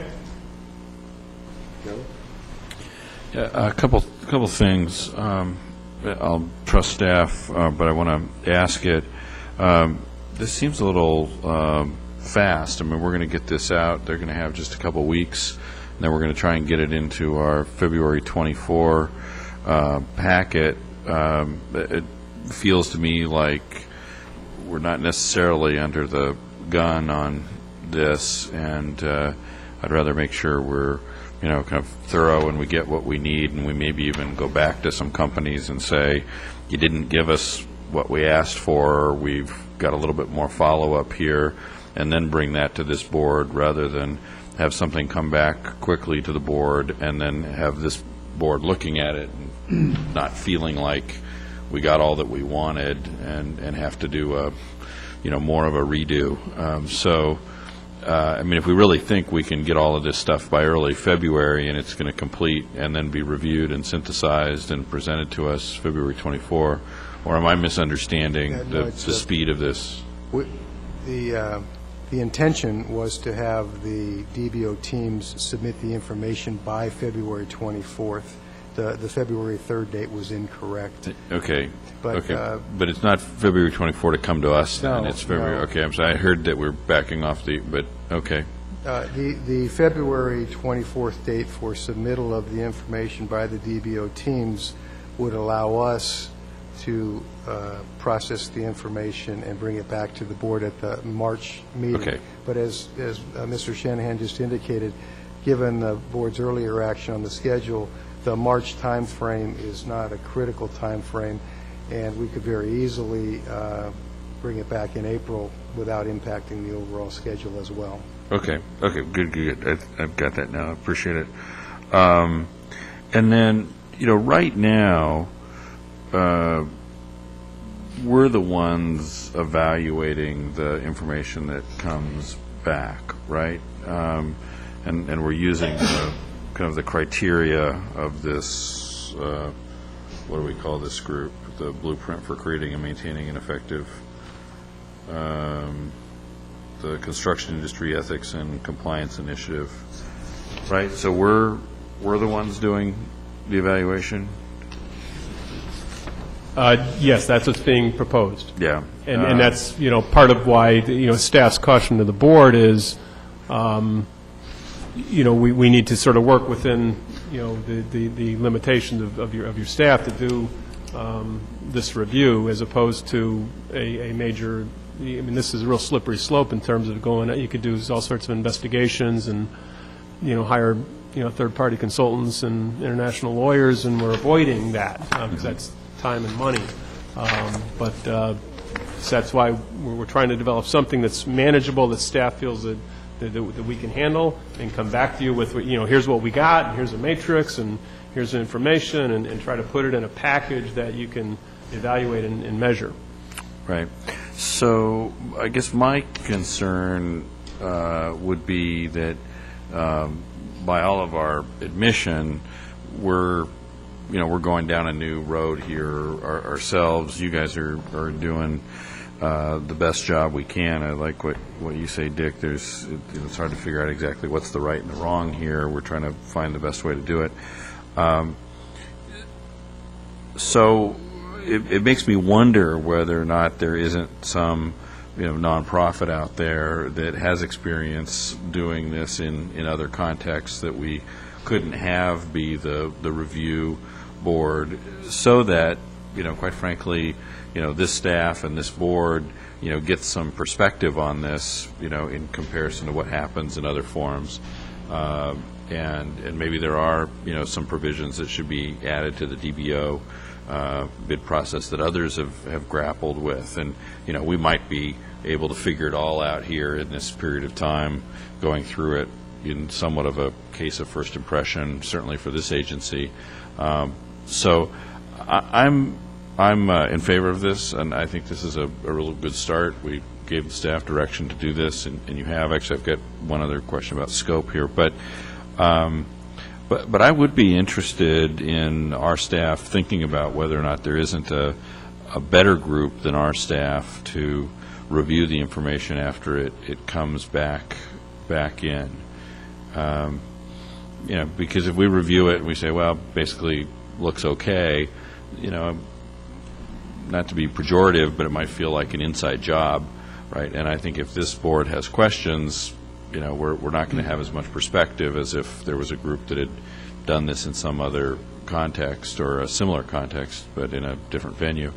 But I don't know what that group is. I haven't done any independent research. You guys have been looking around. I'm not inclined to just create a committee to do it, because I think this is the kind of thing that should be done at a pretty professional level. We're talking about some pretty complex issues that have a lot riding on it. So are we aware, I guess to boil it down to a question, are we aware of any other procurement processes that have had kind of an outside review of some sort? We are not aware of any procurement process that had that outside review. We are aware of an outfit known as Edisphere that has does do evaluations of companies and their ethical standards. We talked a bit about involving somebody like that, but again, it's just I think this process really mushrooms when we start to do that in terms of bringing in a major third party to do an evaluation of these 12 companies, and what's that going to do to cost and schedule. But there may be an option out there, Joe. But we haven't gone to that path, and we really haven't investigated. Is this exactly what you guys do? And if you do it, how long is it going to take, and how much is it going to cost? We haven't done any of that. Got it. We were trying to keep it internal, and really just package information for the board to evaluate. Because, for example, I think what you may find is you've got these big companies with a lot of contracts, hundreds, if not thousands, of contracts throughout the world. And there's a problem here, and there's a problem here.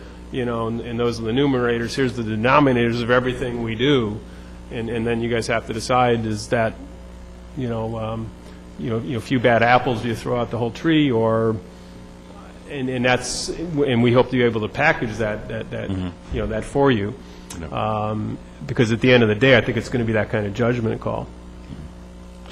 Good, and given that, I do feel like this takes us down the road, and as we continue to find our way. So I'm very appreciative of the staff work.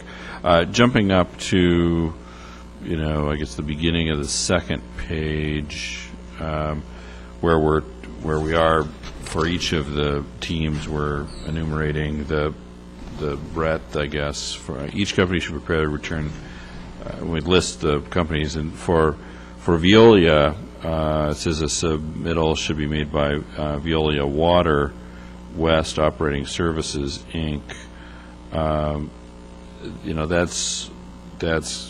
That's confining it to the water operation of Veolia, and I don't know if West means Western what, but Veolia Water North America Operating Services.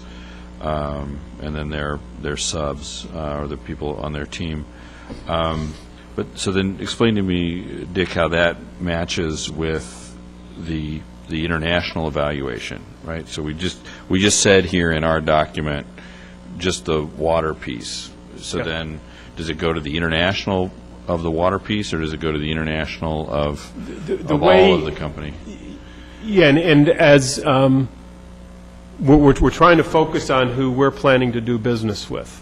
And the list that you see, and we'll use Veolia as an example, includes two Veolia companies. One is the company that we're going to be contracting with, and the second one is the company that's going to act as the guarantor. That's the bigger company that's going to be our backup guarantee of the other contracting party. And so with all these, we're focusing on the contracting party, as well as the major company that was submitted as part of the SOQ process. Give us the big player that's going to be provide as a guarantee. And the guarantee companies have all been evaluated by our accountants and Eric Peterson, and they've concluded that those are good, solid guarantors. And so we've focused on those guarantor companies. But Veolia is a huge organization with probably hundreds of Veolia-related entities. And not on the list is probably is the company that operates the bus system in Israel, and because we're not proposing to do business with that agency. It's someplace, if you follow the corporate change, do you eventually get to someplace at the top where these chains meet? Probably, but we're focusing our evaluation on who we're proposing to do business with, and that struck us as the appropriate line to draw, because Veolia has not proposed Veolia Environnement or whatever the French company is as their guarantor. They have proposed this other very large, solid, substantial company, Veolia Water North America. And that struck us as the appropriate place to draw that line, as opposed to evaluating the business ethics of companies we're not proposing to do business with. But again, if the board wants us to go broader than that, that's the purpose of tonight's meeting, is let us know. But that's how we came up with this list. And then the other folks on the list, the other companies you're going to see are the major construction company and the operations company and the design company. Okay. Well, I guess I'll share with my colleagues that I think that, I don't want to go down this road at all if we're not going to, look at examine the issues that are of concern to the community. So to look at Veolia and parse it out and say, well, we're only doing business with the water company when they're part of a larger corporation, which has been part of what's brought this concern here. I don't want to narrow it down, because then we can just narrow it down enough to eliminate whatever ethical problems we might otherwise be interested in. So I'd like staff to figure out the right way to do it, where you really do go broad.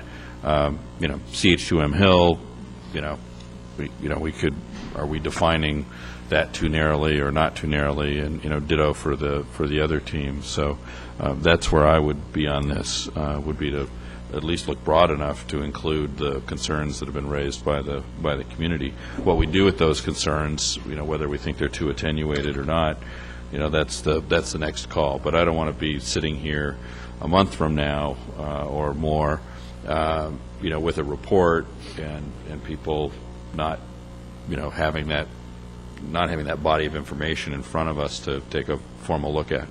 And I think we kind of owe it to Veolia as well to let them respond with regard to their operations that they know are of concern to the community. If we don't do that, then we're probably not helping them either, to vet this issue.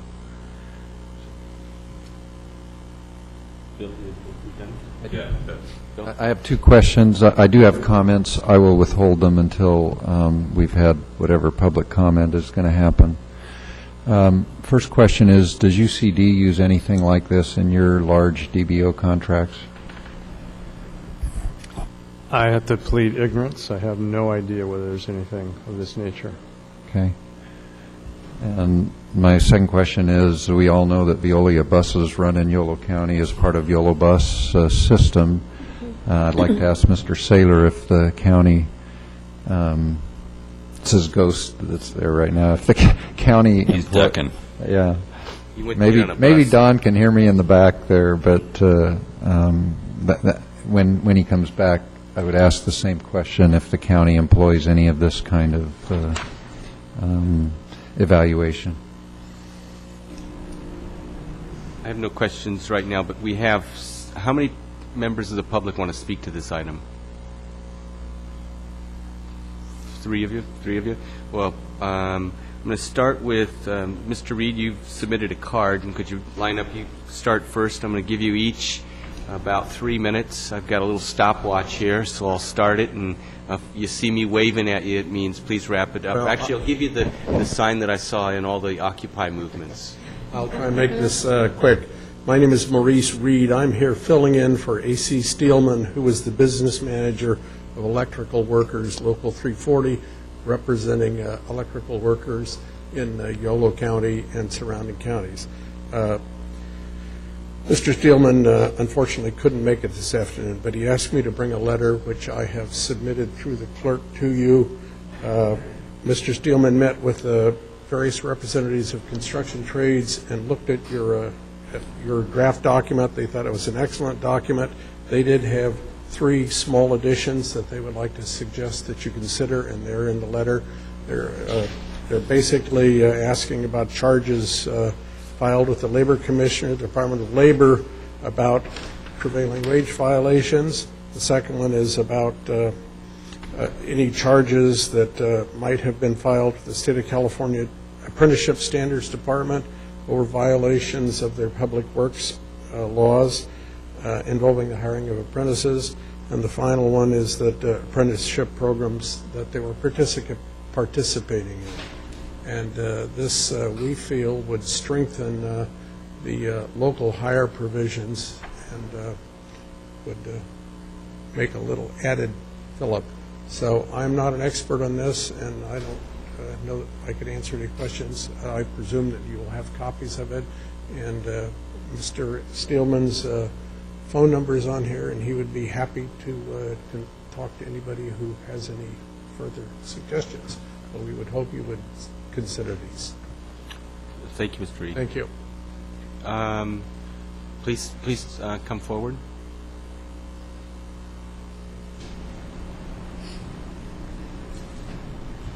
Hi, my name is Michael Patch, and I just wanted to come here and show my support for earlier comments that were made by Mr. Faverson here. I have concerns about the ethical behavior of some of the contractors that have proposed some interest in this water project. And I appreciate you folks taking a look at what these contractors are proposing and what their ethical behavior is, and trying to figure out what kind of criteria should be used to evaluate their ethical behavior in terms of them working for the Yolo County. So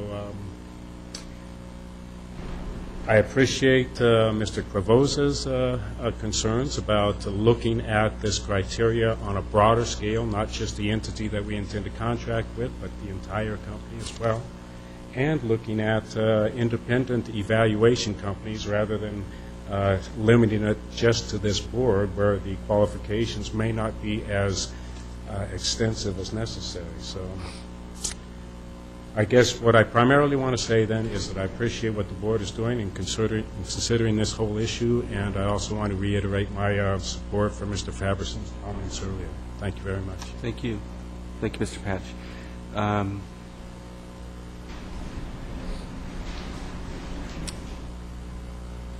Welcome.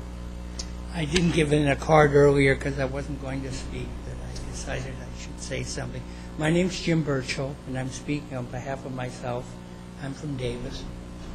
I think it's important that that we have an ethical contracting team, that we have to do this work. I think that fits with the cultures of both of our communities, Woodland and Davis.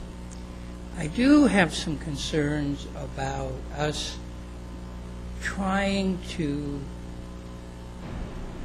balance off what have been international conflicts for decades, and to try and be that arbiter of what is right and what is wrong in conflicts that have gone through most of the last century. I hope that we don't go down a slippery slope of trying to decide international policy by what we decide in terms of the ethics. I think that there's a real concern about how much you delve into this issue. Each of these companies has tens of thousands potentially of contracts that they have had over the last 5 or 10 years. Some may not be that big, but I know that at least one has 10,000 contracts probably in existence right now. So it's a question of what are you looking for? And I think your comment about do we find a couple apples and throw out the barrel of apples, or do we look for an overall policy and direction that company has? And so I think that your suggestion of a group standards to look at it, which is an American standard, is the appropriate one.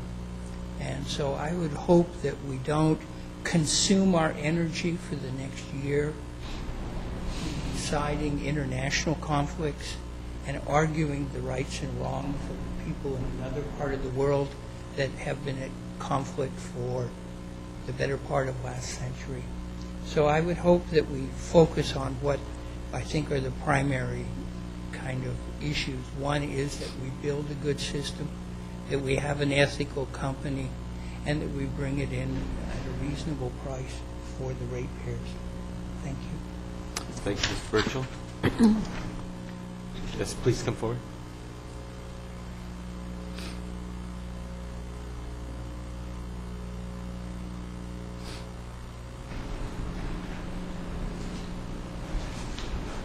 Good afternoon. My name is Susan Pelican. Thank you for giving me a chance to talk. I am here specifically for this issue.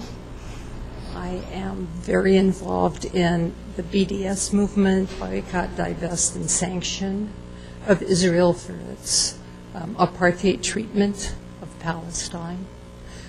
My own heritage is that my family was in Germany during Nazism and suffered. And I feel like the Israelis are pretty much propagating the same ideology and very much the same actions in Palestine. I feel that they need a good nudge to stop doing that. So I don't know what your understanding here of this whole question about the ethics of corporations, but my understanding is that Veolia is a huge corporation, that it has in this country 253 facilities, mostly in transportation, but also in energy, garbage, and other fields. And it has, through my sources, lost $7.5 billion in contracts because of efforts around the world. It's not just this, it's especially not this country, but other efforts around this world to kind of nudge Veolia into nudging Israel or stopping cooperation of apartheid roads, apartheid light rail, apartheid highways. So that's why I'm here. And I'm here because let's say that Veolia and some other company come in pretty close. Then the question has to be, which one really do we want to ally with? If we have a choice that's not just about what's the best investment or who's the most reliable source or who can give the best guarantee. So I'm hoping that you will come up with some sort of idea of what this corporation does and doesn't do. And just like we did with South Africa, which was the last time, and I'm sure the university was involved then, because I was involved with the university then, it's really time to take a look at what's happening. Thank you. Thank you, Ms. Pelican. Comments or further questions, motions from this august body? Yeah, I would like to ask my question of Don regarding, we all know that Veolia operates the YOLO bus system here in Yolo County. Are you aware of any of this kind of evaluation procedure being done in county acquisitions, in county bid awards, or with the YOLO bus system itself? So the bus system is operated by Yolo County Transit District, which is a separate agency from Yolo County. I'm not aware of of any similar evaluation process, but that's okay. They could have done something I wouldn't know about. Okay. Mr. Chairman? Yes. Thank you. Bill, I'm the alternate to the board, and I used to work there. And if the director, Mr. Bassett, proceeded the same way he's done in the past on that operations bid, it didn't include this kind of investigation. It was looking at performance and cost and what the cost per mile and per passenger mile would be, and also their ability to provide the maintenance services. So I sincerely doubt that this kind of concern was included in those bid documents, although I'll assure you the bid documents were very thorough. And it's the transportation district, not transit. Well, I have some comments that I'll make. I very much respect folks that have come and talked to us a number of times now about Veolia Water and your concerns about the Veolia company. I understand those concerns. I believe. I have read what you've provided to us. I've read it in some depth and considered it. I think that my opinion is this. Number one, the companies deserve a predetermination on this issue of whether we're willing to accept their credentials in this end of things or not. And doing that sooner rather than later, I think, is appropriate. There may be disagreement with whatever decision we end up making on that, which would go forward, but I do believe we should make that decision. Second of all, to me, the standards that have been have been put together by staff, albeit not expert in this area, and I acknowledge that I'm not an expert in this area, but for me, the standards that were presented to us were acceptable in the form that they were presented by staff. I am frankly not interested in delving into the Israeli-Palestinian conflict for this agency. I would gladly involve myself in discussions of that conflict in other contexts, but I don't believe it fits in this agency's purview, nor do I believe that a number of other international conflicts necessarily fit in this agency's purview. I don't believe it's a standard in the industry of this kind of bidding process for anyone to even delve as deep as staff has come up with. I think that my understanding of these firms in the water industry, as I've poked around among water folks statewide in the meetings that I attend and try to go to, these are three world-renowned and very respected firms. Does that mean they're all going to be a fit for our project? No, I grant that, and that's why I'm willing to go ahead with what staff has recommended, but I'm not willing to push that envelope to the extent that it starts costing this agency a lot of money. I think that's taxpayer and ratepayer money, and I don't feel that that's justified on our part to involve ourselves in a large expenditure of funds. I'm also not willing to turn this over to an outside entity of some sort to do the evaluation for us. I feel like the board needs to look at the substance. They need to look at the documents provided by those who feel this firm or that firm should be disqualified for some reason. We ought to review that.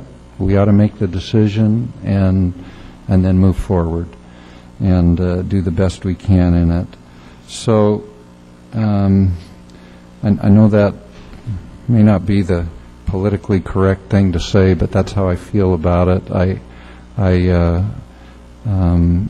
just don't think it's this board ought to be spending a large sum of money on that issue, and we ought to arrive at a decision about these firms quickly so that can be moved ahead. Not so quickly that we don't do it in a deliberate fashion. Joe, I think you know what I'm saying, but anyway, that's my feeling about it. Couple questions. Have we asked anybody from the UC Davis Law School if they dwell in the area of ethical evaluation and if they would participate in the review? No.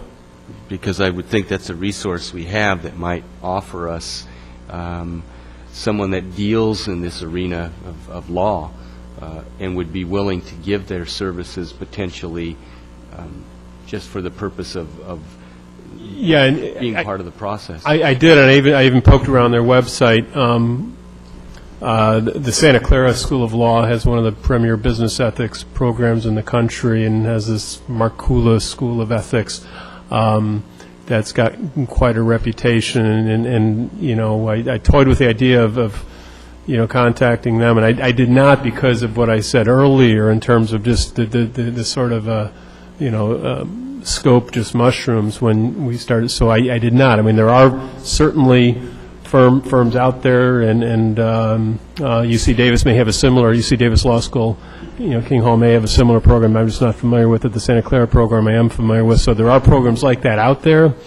But again, it just time, but they're not going to do this for free. Probably not.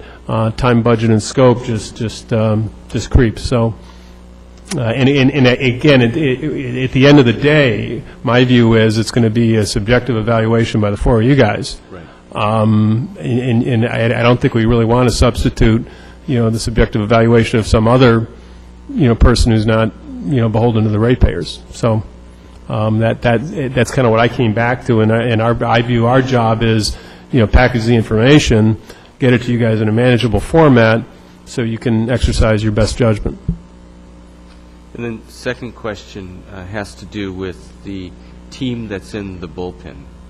At what point do we subject the team to the bullpen to this ethical evaluation? If they actually come out of the pen? That's Balfour Beatty. At the time, we would do that at the time they're invited, if they're invited back into the process. Okay. That's all the questions I have. Comments? A comment? I appreciate the effort that went into this, and I appreciate the public comments we've heard. But something's occurred to me as we've been talking, and it reminded me really of what Veolia does for the Yolo County Transportation District. Whatever they're doing as providing transportation or transit services for Israel has been, the instruction has come down to them through the contract. This isn't something they're doing on their own. It's something that Israel is telling them to do. And their option to be ethical would be to say, I'm not going to keep the contract, I'll quit. That would be what you might consider an ethical thing to do, but then that's not going to solve the problem, because whoever else they hire to do their transportation services is going to do the same thing, because that's the order.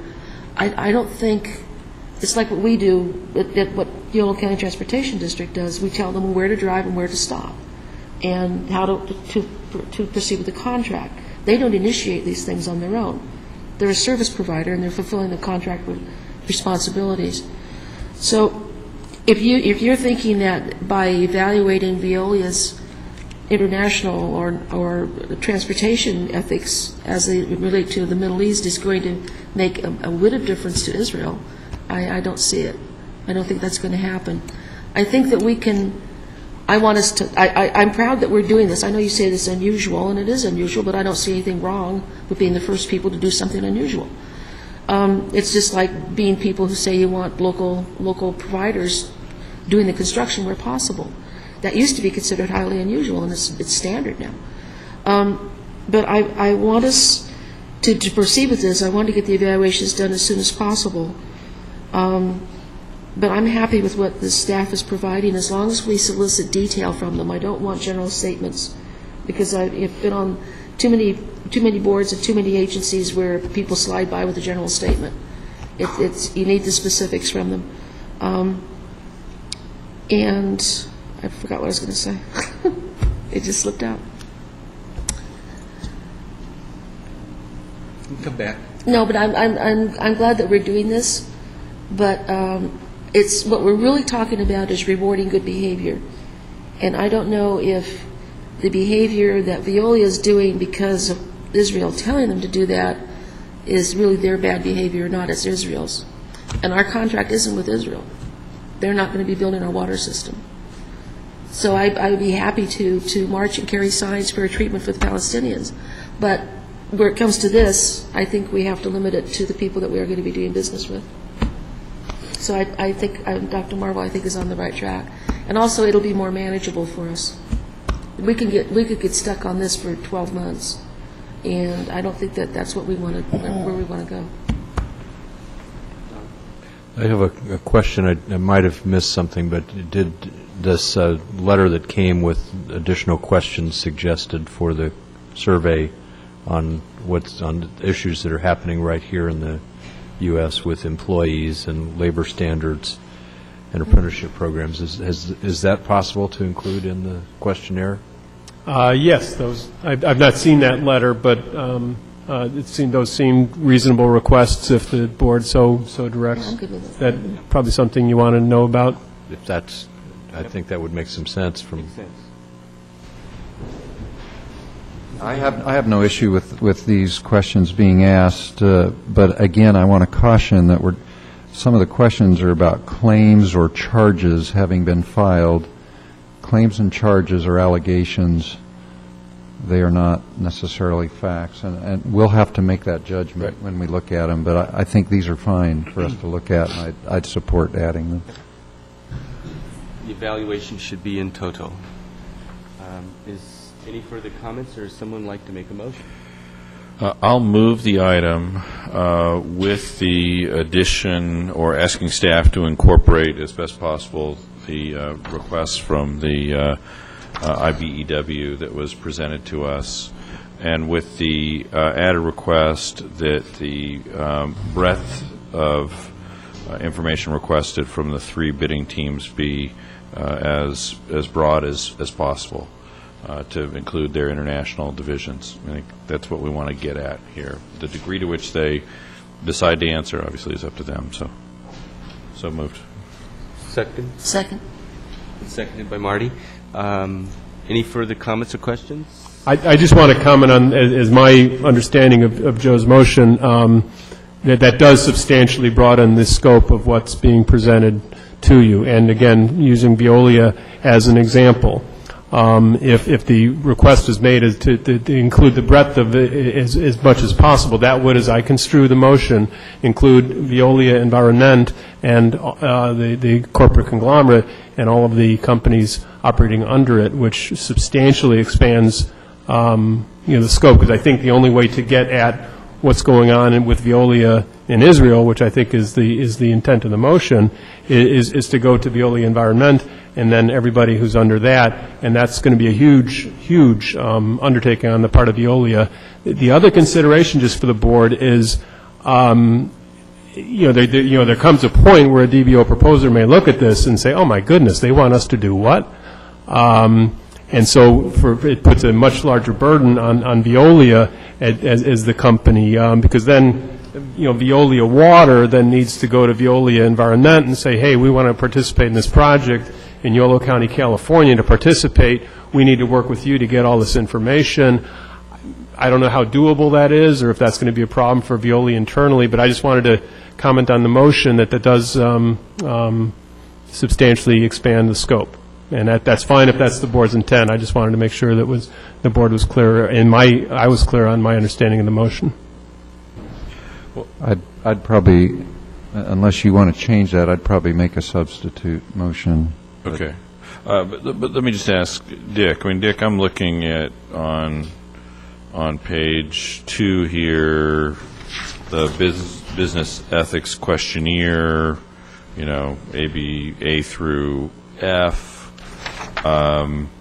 If I'm Veolia Water, and I'm not trying to pick on Veolia, if I'm CH2M Hill Engineering and there's a higher unit above that, or I'm United Water or what have you,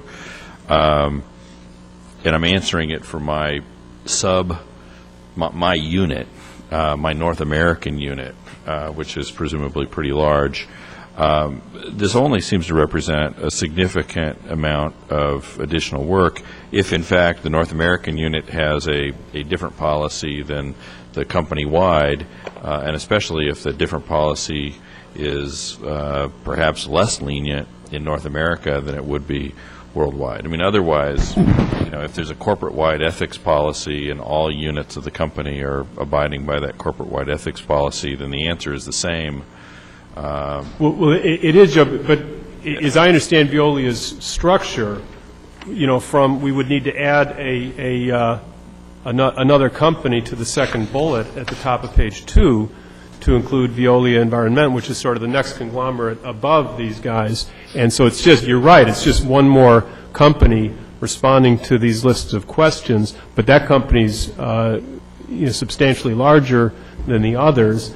And 2 issues. One is that company just may not do it because, no, this is, we're not going to be a party to this contract, so we're not going to do it. Or 2, they do it, and it's going to be a tremendous amount of information because under that corporate conglomerate umbrella, it's going to bring in a lot. If the objective is you guys want to put the Israeli bus situation on the table, that's been presented to us. And one thing I want to point out is the evaluation will be based on information disclosed by the company as well as other relevant publicly available information known to or learned by the agency. So it would be our intention, and whatever we put together, regardless of what Veolia gets you, we would include a reference to a summary of what we've already got from Veolia. Same thing with CDM. Some documents were submitted to us concerning CDM. Regardless of what's submitted to us about CDM, we also would include that third-party information that's already been presented to you, so you've got a complete picture. So it's our intention already to reference that there's been this other information we received on a different company of Veolia, but I just wanted to caution on the scope of including the next company up above Veolia, because I think it's, like I said, they may not even respond, because they're not. But Veolia North America, if they're interested in bidding on it, or Veolia it's their job to Water get West, it's their job to go to their parent company and get it. But I mean, this isn't Veolia Water West Operating Services and Veolia Water North America are not separate companies with separate stockholders. I mean, they're part of the big piece. So if we don't go to the bigger piece, then we're basically saying, if you carve up your company in a certain way, we don't care about the ethics of your parent company, where the profit of Yolo County is going. So I think you've either got to look at the whole thing and say, this is who we're doing business with, or except you don't.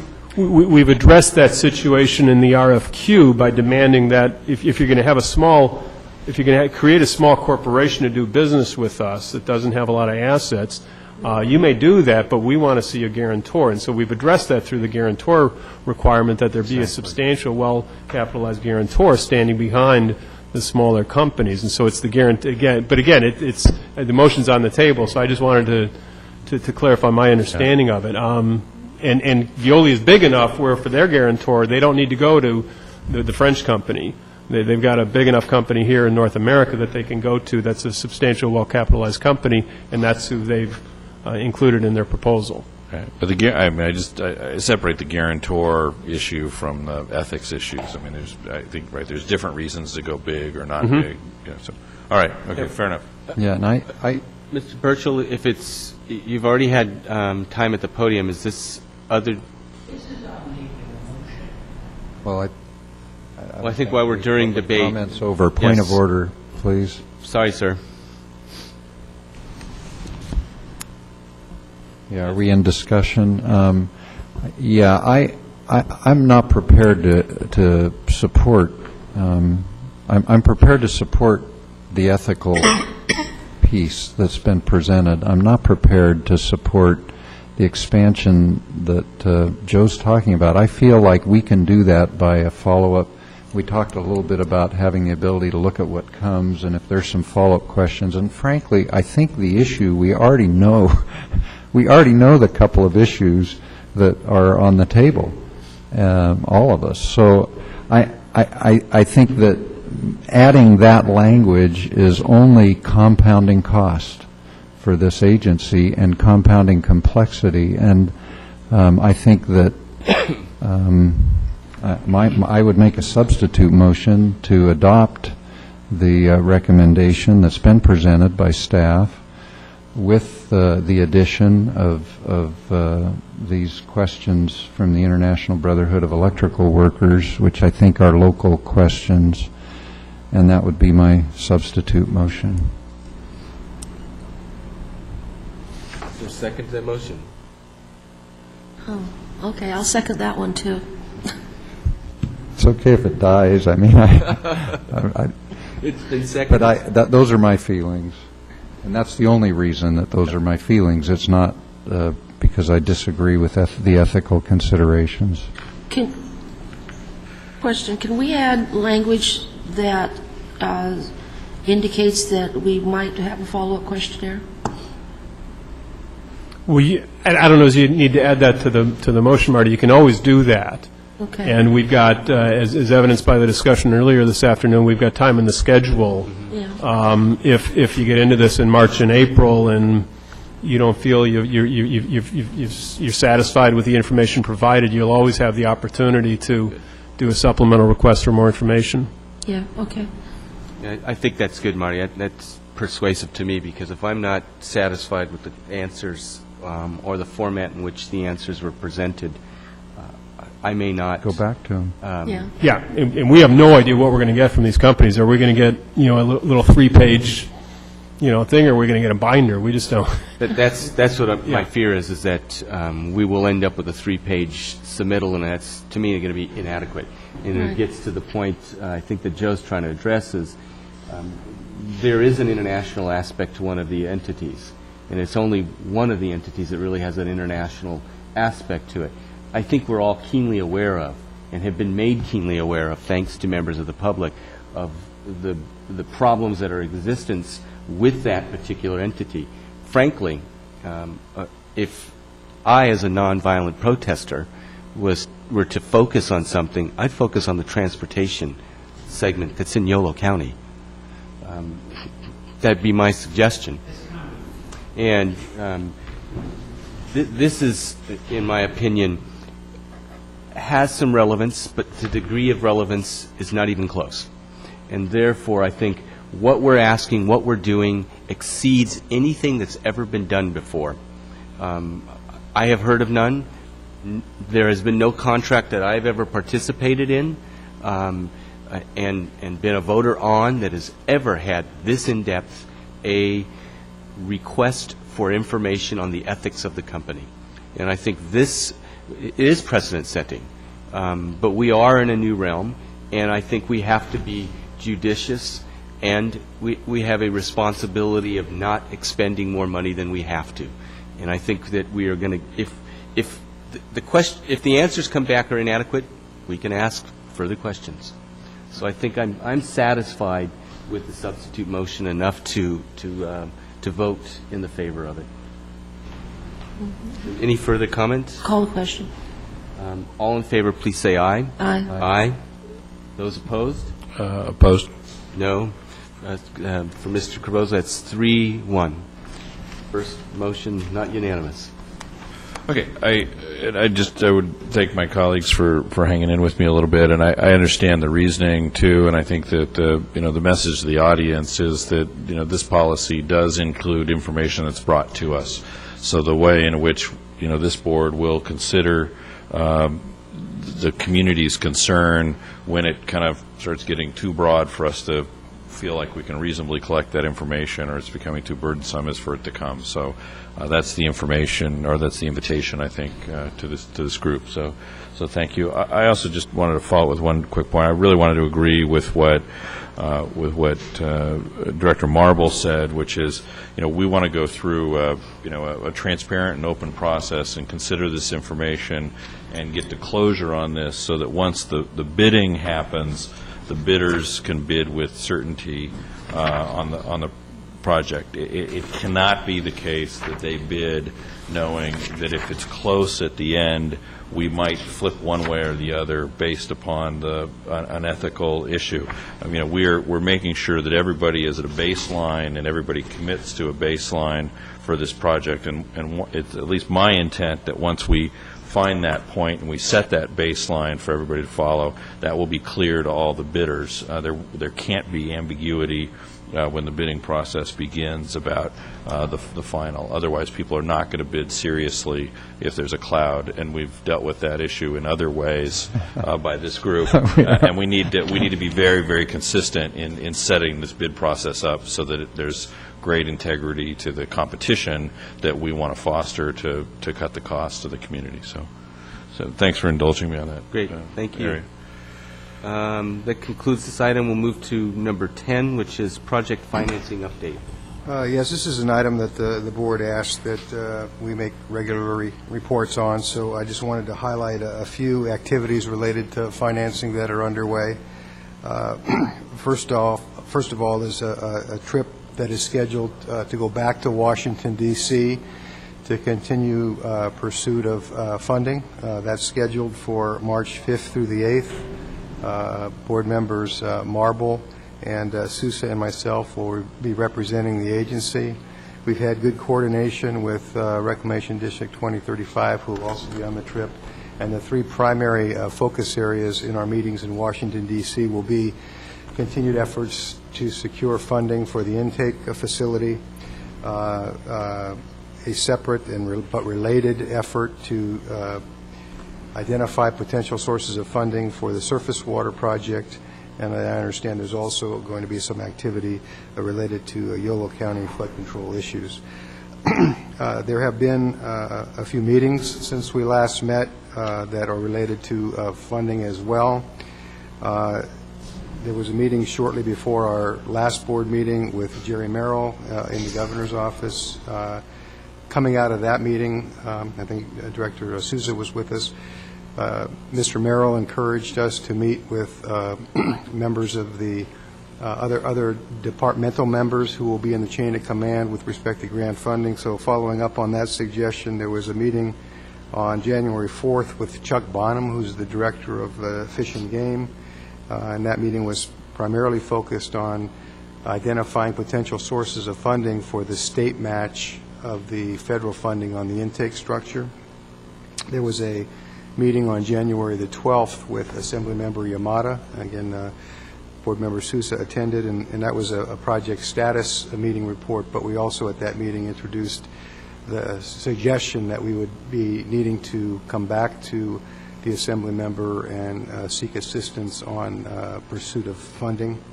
And we have a similar meeting set with Senator Wolk for February the 3rd, and I believe Director Marble and Director Souza will be attending that as well.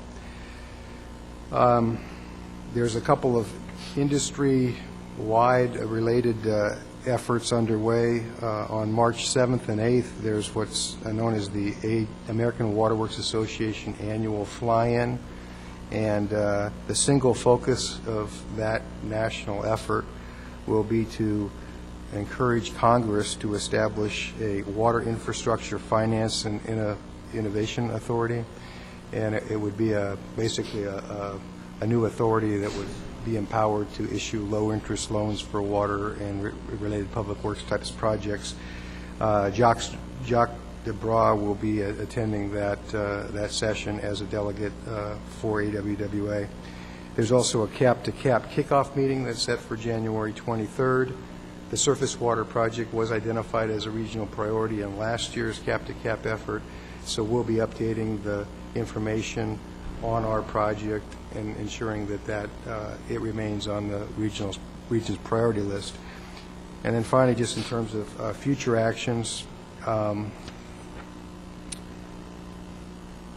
there recently a conversation with Petrea Marchand at Yolo County regarding surface water support of the county for the surface water project from the Board of Supervisors. She's indicated that we would need to it would be helpful to make a formal request, so it would be my intent to do that on behalf of the agency, to start the dialogue with the supervisors to ensure that the surface water project is identified as a regional priority in the various forums. And then finally, I would plan to work with Roger Gwynn of the Ferguson Group, who is spearheading the effort on the funding for the intake structure, and work with Roger to develop an agency-specific plan that's focused on the broader project, but also consistent with and compatible with the efforts on the intake structure.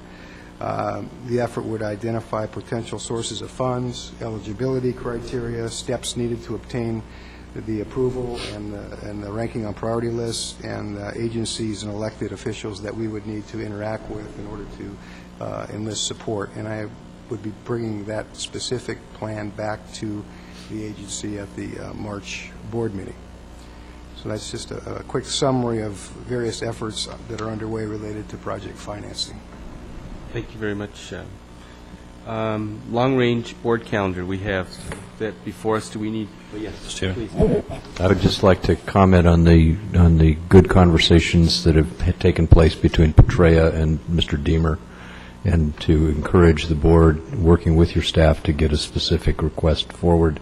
There are numerous venues and conversations underway where Yolo County representatives are advocating for local projects, and having some as clear as possible identification of the need for this agency in the hands of the people who are doing the various negotiations will be a benefit to everybody, I think.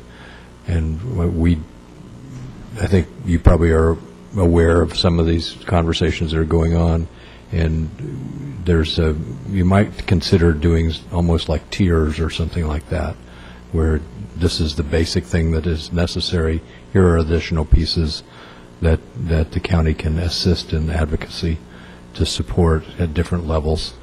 And I know that my colleagues and I will be very interested in supporting that effort. And it's probably good to do that soon, maybe even in advance of the next board meeting, just because we are in ongoing discussions. It would be my hope that we can get that accomplished prior to our trip back to Washington so that we would be able to identify the county's support in those conversations. I would just add to that the Integrated Regional Water Management Plan of Yolo County, which is still the de facto water plan of Yolo County, adopted by the county, adopted by every city in Yolo County by vote of their respective governing bodies. That plan lists the surface water project as a priority action, and there's been no change in that being listed as the priority action. So I think that, Dennis, that ought to be part of how you approach this, really, is why I bring it up, because nothing has changed, and we're asking for, it sounds like, a reiteration of what's already in the water plan for the county, but I think that's suitable and appropriate just to enhance what we're trying to do in a larger context. So. Yeah, thank you. That's a helpful suggestion. Steve? No, Marty.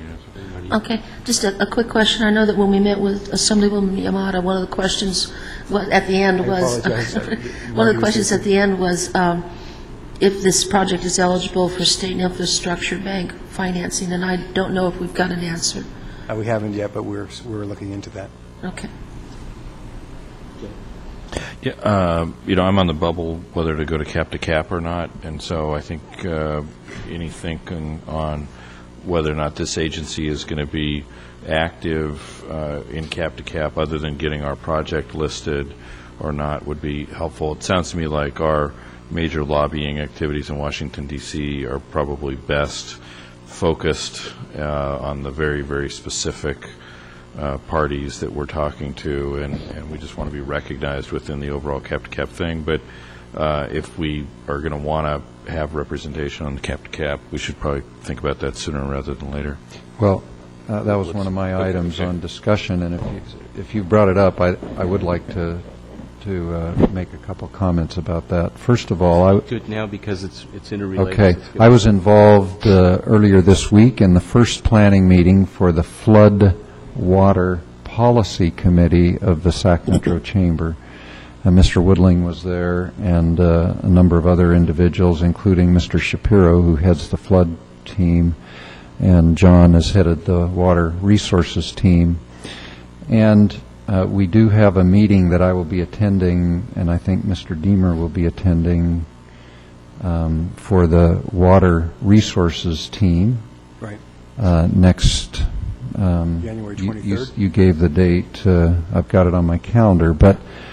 And I personally believe that our participation is very important, that we're not viewed as an entity that just rises to the regional approach when we've got skin in the game and otherwise we're not participated, because there are a number of large regional issues that are going back to Washington. We all know the funding problems in Washington, but for us to be participants on an ongoing basis, I believe is important, and I think it is also important for whoever the agency is sending back to be involved from the get-go in these meetings. And if the agency is not going to send somebody back, then we've got to decide what representation we're going to have at these meetings. And this can't wait till March.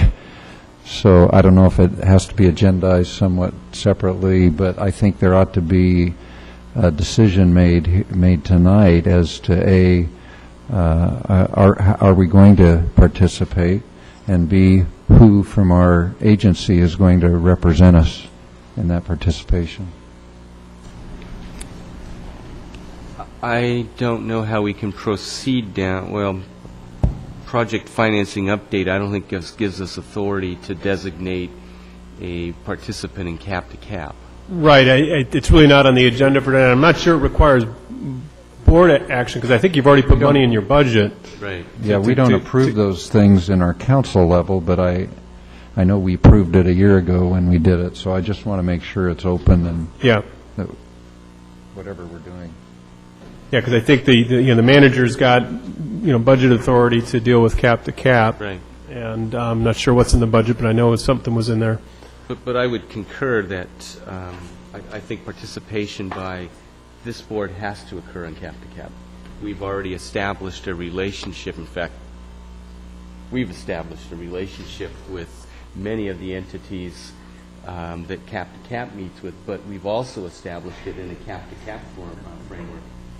So I think that should continue, because those connections are valuable, not only within the team that goes into the meetings, but also to those who you meet in the meetings, keep seeing the same individuals.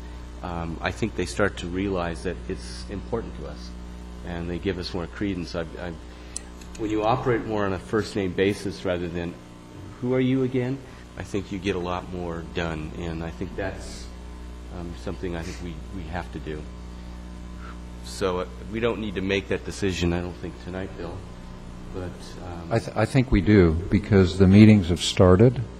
I've been involved in one already. Another one is scheduled for next week. I think the individuals or individual, whoever is going representing this agency, needs to be in those meetings from the get-go. From the get-go. And hence, I view it as very important to make that decision.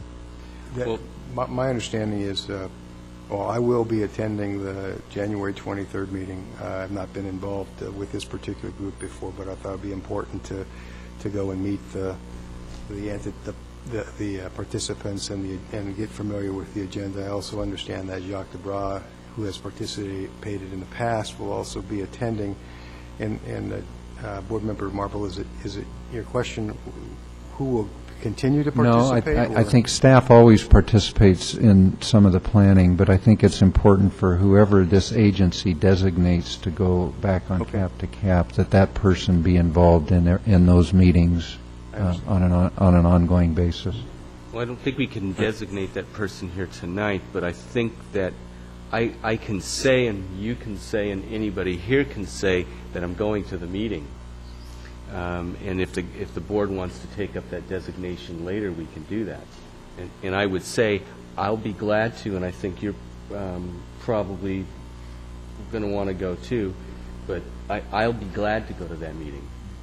By meeting, you're talking about the 23rd, or you're talking about? 23rd. Yeah. Is that the Metro Chamber, or is it? That's the planning of the water. It's the water group, yeah. Good.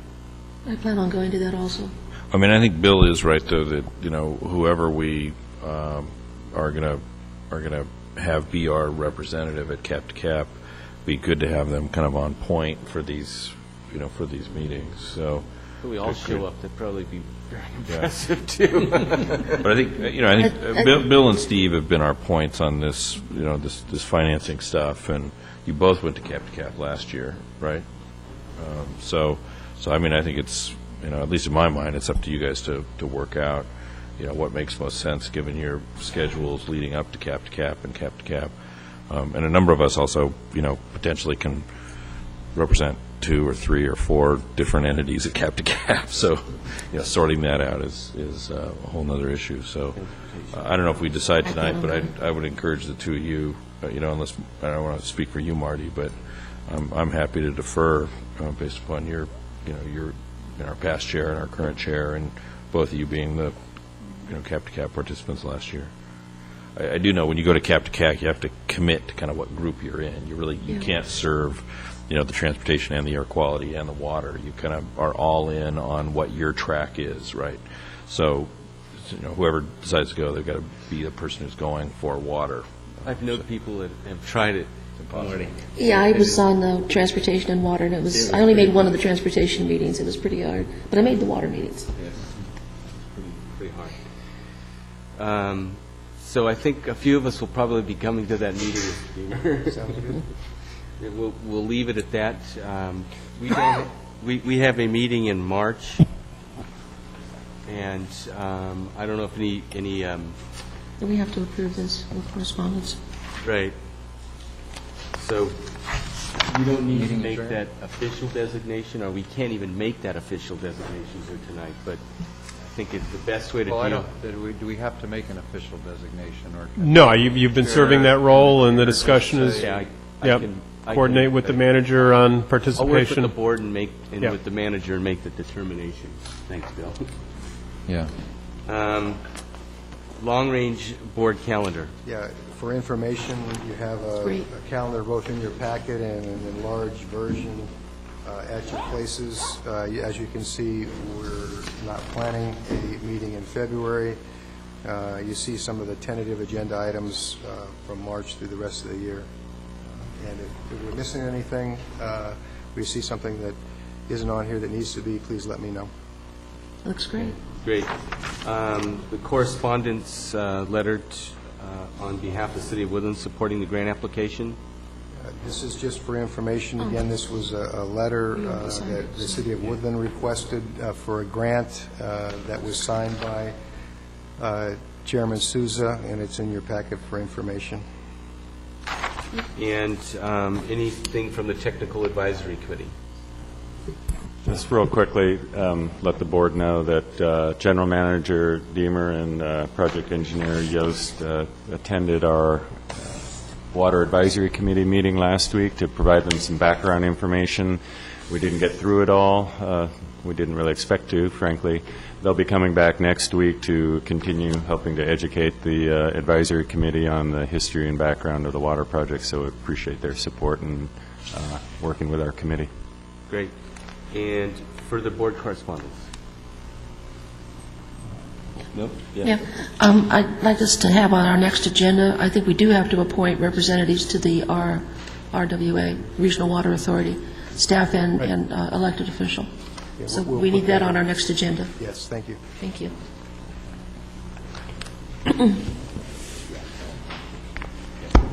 Okay, that's it? That's it. Motion to adjourn. So moved. It's been moved. Second. All in favor, say aye. Aye. Aye.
Good evening, and call this evening's Planning Commission meeting to order, and the first order of business is a roll call.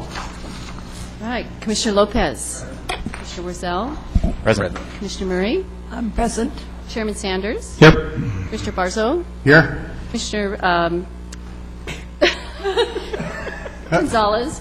Here. And Commissioner Moore. Here. All present. Okay, just before we go on to item number 3, which is the approval of the minutes, I wanted to take the opportunity to welcome our newest commissioner, Commissioner Holt, and I did warn him that I was going to do this, so I'm going to give him an opportunity to tell us a little bit about himself so we know what we're doing with. Commissioner Holt. Thank you. I'm a Woodland resident through and through, born in Woodland, spent a little bit of time living out in Knights Landing until I was about 15 or so, and then moved back into Woodland.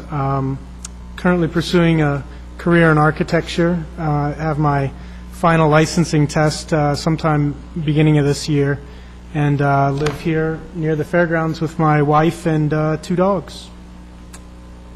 Great. Look forward to serving. Well, welcome on behalf of everybody. It's really it's going to be great to have somebody with an architectural background back on the commission. It's been a while since we've had somebody, and we've, I think, always found their insight invaluable. So we're looking forward to that. Okay, moving on to item number 3. It's approval of the minutes for October 20th, 2011, the last time we were together, I believe. So does anyone have any additions, corrections to the minutes? If not, I'll entertain a motion for approval. Move to approve. Have a motion. Do I have a second? I'll second. Have a motion and a second. All those in favor of approving the minutes of October 20th, 2011, please say aye. Aye. Opposed? And I'll abstain because I was absent. I'll abstain also. Okay. Commissioner Gonzalez and I abstain. Okay, moving on to item number 4, the Community Development Quarterly Milestone Report. And I don't know, Cindy or Nick, are you going to do that? We can give you the report. What you have before you is a number of items that we've been working, project activities. For the audience sake, I'd like to say, like Adams Grain, we've issued a certificate of occupancy for Adams Grain for the project that they've been working on. The Porter Building project is moving forward with redevelopment agency dollars that we issued to them. As you know, the redevelopment agency today is no longer in existence, and we're moving forward with other ways to try to fund those types of programs in the city of Woodland. The Yolo County Transportation District fueling facility is the building permit and application and plans have been approved, and actually that project is under construction. Is it not at this point? And the Stoller Building, a retrofit, these are, I'm just listing them right now, those plans have been approved, but I think as well that work has been well underway. And in addition to that, the Party City, I'm not real familiar with that, Cindy can talk to it, but I thought that work was done. Is it for the Party City? I believe it is. This is a report for, it's kind of a past report, but yes, that work has been done. And lastly, we're working, I'm not sure about this last one, PG&E through Yolo Energy Watch. We're funding some efforts there. This is one for the Climate Action Plan. I'm sorry. Cindy has been very involved in that one. Forgive me, I forgot about the intern work and stuff. You want to talk about it? Well, that one, actually, the city was very fortunate through the county and Yolo Energy Watch. PG&E has offered a grant to fund a Climate Action Plan for both the city of Winters and the city of Woodland. So we're just beginning that effort. We're working through this group with Deb Niemeyer, who is with the engineering division at UC Davis and renowned in this area of climate and greenhouse gas. So they're starting that effort, working with UC Davis students. So we're very thrilled to have that opportunity. Okay. Great. Any question on the milestones for staff? Okay, seeing none, we'll move right on to item number 5, which is the director's report. Well, actually, I only have 2 things to report. I only have 2 things to report tonight for you. One is that the artwork for the Target facility is completed, so you can go out and see this beautiful, I guess, mural on the side of this building. Art's in the eyes of the beholder. And then we have the Chase Bank artwork, and it's lit up at night now. It's quite a quite a piece of work to see in the evening with the lighting of that. Quite a nice piece of artwork, not quite a piece of work. Artwork. Qualify that with artwork. And lastly, just for the commission's for information commission, the council will be meeting on February 7th. I believe it's 2 to 5 p.m. It is an actual scheduled council meeting to discuss the budget. As you may be aware, a budget presentation on the state of the city was presented, I believe, last week to our city council, and the budget discussions will start. And that is the date, the first date of budget discussions that will occur on giving staff direction on how to proceed with addressing the budget issues. Okay, very good. Thank you very much. Move on to item number 6. This is the public comment. This is an opportunity for the public to speak to the commission on any item other than those listed on the agenda. So open the public comment. Would anybody like to come forward and comment? Going once, going twice, seeing none, I'll close the public comment. We'll move on to item number 7, communication statements and requests. This is an opportunity for the commission members to make comments and announcements, to express concerns, or to request the commission's consideration of any items the commission member would like to have discussed at a future commission meeting. I'll start on my right with Commissioner Lopez. Nothing. Thank you, Commissioner Warzel. I have nothing. Commissioner Murray. I have no problems either. Commissioner Barzo. Nothing. Commissioner Gonzalez. I have nothing. And Commissioner Holt. I have nothing. And I have nothing to add either. Great, thank you. We'll move on to item number 8, subcommittee reports. Any subcommittee reports? Seeing none, we'll move right into public hearings. Pardon me. Our first public hearing, item number 9, is the AT&T Mobility Cellular Tower. This is a request for a conditional use permit to allow the construction and operation of an 80-foot tall stealth communications cellular tower in the shape of a pine tree, a monopine, and to install related ground equipment on a 624-square-foot ground lease area of approximately 0.9 acres of land at 629 Lincoln Avenue in the Central Business District Zone. The requested entitlements include a conditional use permit and a review of the proposed categorical exemption from the provisions of SEQA, as the project is considered a Class 32 infill development. The applicant is AT&T Mobility. Environmental documentation is a categorical exemption. Our staff contact is Paul Hansen, Senior Planner. Recommended action is approved with conditions. Paul. Yes, thank you. Tonight, the Commission is going to consider a conditional use permit to allow the construction and operation of an 80-foot tall cellular tower in the shape of a pine tree and the ground equipment that goes with that at 629 Lincoln Avenue in the Central Business District. The project is located in the downtown area as seen on the screen. It's bordered by 2nd Street and Lincoln Avenue. The site is currently occupied by a large white building which is used for telephone switching equipment.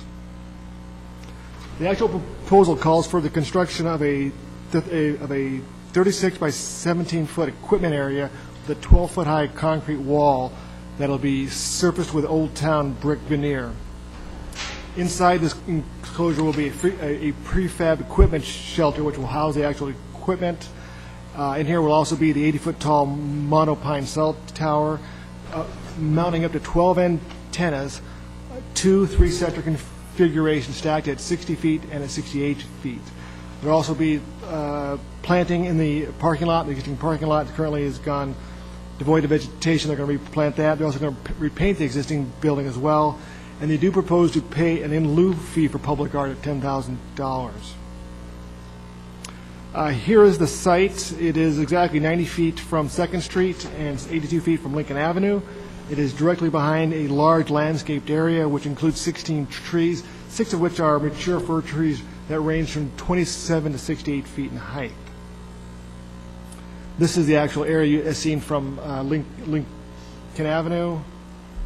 This is a little bit closer shot. Straight through those trees is where the cell tower will go. And this is the actual notch in that existing building, which will then be enclosed by two walls, two brick walls at 12 feet high to enclose all the equipment. The applicant has designed the monopole in the shape of a pine tree to reduce its visual impact. It's intended to blend in with the area. The pine tree will simulate a redwood with brown bark cladding and green artificial tree limbs. The antennas themselves will be camouflaged with what's called an antenna sock. It actually slips over the antenna. This is used from all four sides as done by the engineer. And that's looking from the south. This is actually what the tree may look like. This is what they're actually proposing for the site. This is a close-up of that tree. The applicant has also provided photo simulations to help you visualize what the tree will look like from the street. This is actually across from Lincoln Avenue in the parking lot of the old senior center. This is at the corner of Lincoln and 2nd Street. This is as seen from the downtown from Heritage Plaza. This again is seen by off of 2nd Street or Lincoln Avenue down by 1st Street. And lastly, this is seen from Bush Street and 1st Street as well. Staff does support this project with the conditions as recommended in your staff report. Once again, the project is exempt from CEQA as an infill project. The project is consistent with the general plan as it provides for these quasi-public uses. The project is within the downtown Pacific plan, but is not within the historic district. The downtown plan also provides for quasi-public uses. This type of use is subject to our wireless ordinance. The wireless ordinance does allow monopoles in commercial areas with a conditional use permit. Under the wireless ordinance, the pole must meet minimum physical standards as well as other requirements deemed appropriate by this commission. Those standards are adequate access. It has to be minimally visible from the public street or public right-of-way, and there should be no reduction in current parking. As conditioned, this project is consistent with that. Under the wireless ordinance, the height of the pole is dictated by the minimum functional height that it has to be at to actually work. They are proposing the pole to be at 80 feet, but the antennas themselves will be at 60 feet and 68 feet. The applicant has supplied what's called the zoning coverage map and also a radio frequency compliance report, and that's in your packet as well. The proposed project does also propose to paint the existing building. This is the building as it sits today. The applicant does propose to paint it in 3 different colors to complement the historic downtown. And these are the renderings he hopes to have approved tonight as well. Per city requirements, every commercial development is required to provide public art. The applicant does propose an in lieu fee of $10,000 towards that public art. Staff does believe this is a great idea because it'll help us collect funds in order to produce a larger piece of art and then put that in a more public space. With that, staff does recommend approval of this project. I'll be happy to answer any questions. Great, thank you very much, Paul. Does anyone have any questions for Paul? Commissioner Gonzalez? I'm just curious because I saw a term in here that I have no clue about. What's a doghouse? The doghouse is a small house that it's something that sits on the outside of the pole and the cables would run into it. What we don't want is that doghouse above the wall because you don't want to see the doghouse. That's that base that we saw on one of the examples of one of these trees? No. Yes. Oh. That will be below the wall. We don't want to see the doghouse. Okay. That's what we're saying, no doghouse. We don't want to be sure we conditioned it that we didn't have that. Thank you. Well, I just have one question, Paul, and it's to refresh my memory. Did we not approve one of these on Kentucky? we and did. It is was built? not constructed, no. It was not constructed? Okay. But we'd been down this road before. I thought that we had. I thought maybe they did such a good job, I just missed it. Okay, no other questions for staff? Well, so you brought that other one up. Wasn't that a co-location discussion, too, about multiple uses using that pole, or was that a different project? Because there was a discussion about having a wireless tower where... The last one you heard was on the Hotel Woodland. No, but there was another one that was in the last few years, I think, that... Yeah, it was on Kentucky, behind Woodland Cycle. And they were going to build it taller than it needed to be because for potential co-location. That's not an option? They're not proposing to do that here or anything? No, there's the maximum is 12 antennas, two sets stacked. Okay. I just have one question. The brick clad around the wall, that's with the downtown specific plan? Is that how that's required, or how did that come about? Well, it came about, we wanted to differentiate the old from the new. We're also picking up clues from across the street, the old historic church and the building that was just redone. We didn't go with the same exact material that's there because it would tend to make it look more boxy then, because it's what it would be. That jog in the wall looks great now. If it has to go away, we thought we'd replace it with a brick wall to make it still look like there was something going on with the wall, not just make it a straight wall to box in the building. That's what that would have done. Okay. That's the only reason we did that. Thank you. Okay, great. One more, go ahead. You know, I drove by there today, and there's these huge pipes. They look like they're plastic, coming from one side of the building, coming around on the Lincoln side of the building. There's about, I'd say, 4 or 5 of them. They look like they're coming from the wall on the... I don't have that in here. Okay, the applicant can... I'm just wondering, do those go away? Yes, those are temporary. Those are temporary ducts. They're replacing the HVAC system. Yep. I'm going to let you answer that again because we have to get you up here on the microphone. Is there any other questions for staff? Okay. I'm going to go ahead and open the public comment. I'm going to invite the applicant to come forward. And sorry, I have to get you to repeat yourself into the microphone. If you could identify who you are and who you represent. Mr. Chairman, good evening. Commissioners, hi there. My name is Frank Shabaram, and I'm here on behalf of AT&T Mobility, the applicant for what I believe is a very well-designed project for your community. To answer your question right off the bat before I forget, and that is that the AT&T is working on replacing the chillers, the HVAC system on the roof of the building. And so in order to do that and also maintain a controlled environment in the building, that's a temporary generator, temporary ducts that are on a temporary trailer in the area where we plan to put our permanent wireless facility. So that is going to go away. I've been told that that trailer and equipment should be leaving by the end of April.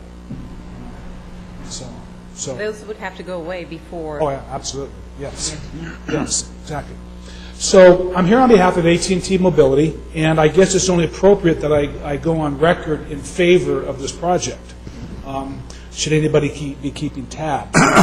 I submitted my use permit, my conditional use permit application back in October 20th, and I have been working very diligently with a Mr. Paul Hansen since then on designing a project, designing a specific project, and coming up with some plans on how to improve the appearance of the greater property and building to a point where we believe that this project is going to be an enhancement for a neighborhood which has already been going through some great transition and so forth.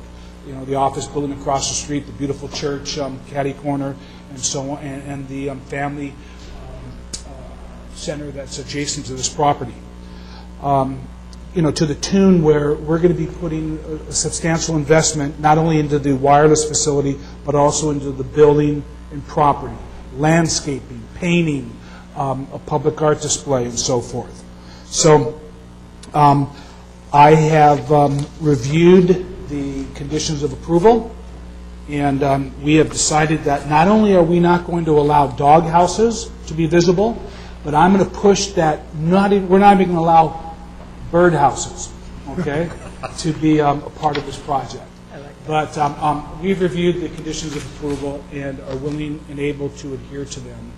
And so with that, I would just appreciate and encourage you to approve this project as presented, and I'm available to answer any questions. Great, thank you. Let's see if there are any. Any commission questions for the applicant? Was that Paul's idea, no birdhouses, or yours? Yes, it was. It was another great Paul Hansen idea. A great Paul Hansen idea. That's good. I have a quick question for you. Commissioner Lopez. What is the longevity of the exterior of your artificial tree? Like the limbs and stuff. Do they have like a cycle that they have to go through when they go through and clean them up, or do they last a long, long time? I'm just curious. Yeah. I don't know what the warranty situation is between the manufacturer and the customer at AT&T. But you know, what's interesting is that one of the conditions in the I don't know what the lifespan is. I don't want to just say, oh, it's many years, don't worry about it. But one of the things that protects you from this site looking ratty looking or needing some repair is that in the event that we ever need to, AT&T ever needs to come back and make some modifications to the site, at the discretion of the planning department, they can grant that request for modifications, or they can withhold it subject to certain things being done to the site to fix some imperfections, like some broken branches, or I doubt it, but you know, we're talking about putting some simulated bark cladding around the pole. You know, if something goes into disrepair, if somebody tags a pole that needs to be painted, you will have the stick or the condition to get that your plate fixed. Should AT&T come back and need something? I don't know. I don't know. 10 plus years. I mean, there's monopines throughout the state, from Southern California, where I'm from, to Northern California, and there are different varieties, good ones, bad ones, and they've been around, and they're getting only better, because this picture right here, I did this right here. This is the tree on both trees. That was just completed. It's at Oddfellow Cemetery, next to the Masonic Cemetery on Riverside Drive in Land Park, and that was our project. And that's a healthy-looking faux monopine that's going to last a long time because it's by a quality manufacturer, Saber Industries. I took the long route. Hopefully. Yeah, it's a nice project. I mean, the quality looks very good. That's why I was kind of, you know, it might be there for 50 years. Yeah. The rest of the trees might not look as good. Yeah. Okay. Any other questions for the applicant? Yeah, I actually have one. I did go to the Oddfellow Cemetery yesterday and looked at that one. Did you? It is very nice. It's true. Okay. Oh, good. Thanks. Another thing, too, this tree, we have done some special engineering to make sure it's disease-free. So I just wanted to know that's an added feature to this tree, is that it's not susceptible to dying from disease. My question actually stems around the drawings as I was looking through your package on A2. I was reviewing and I don't know if we want to set up the...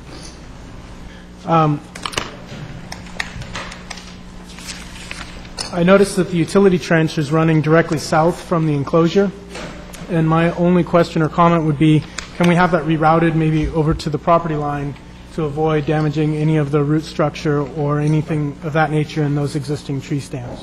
One of the conditions of approval is that I'm going to have to hire an arborist arborologist, arborist. Not only, at this point, we're hoping that there's an existing conduit from the transformer to the building right now, to a meter that's already set up on the side of the building. We're hoping that we're going to be able to utilize that existing trench and conduit and have our meter up against the existing, so we won't have to trench for power.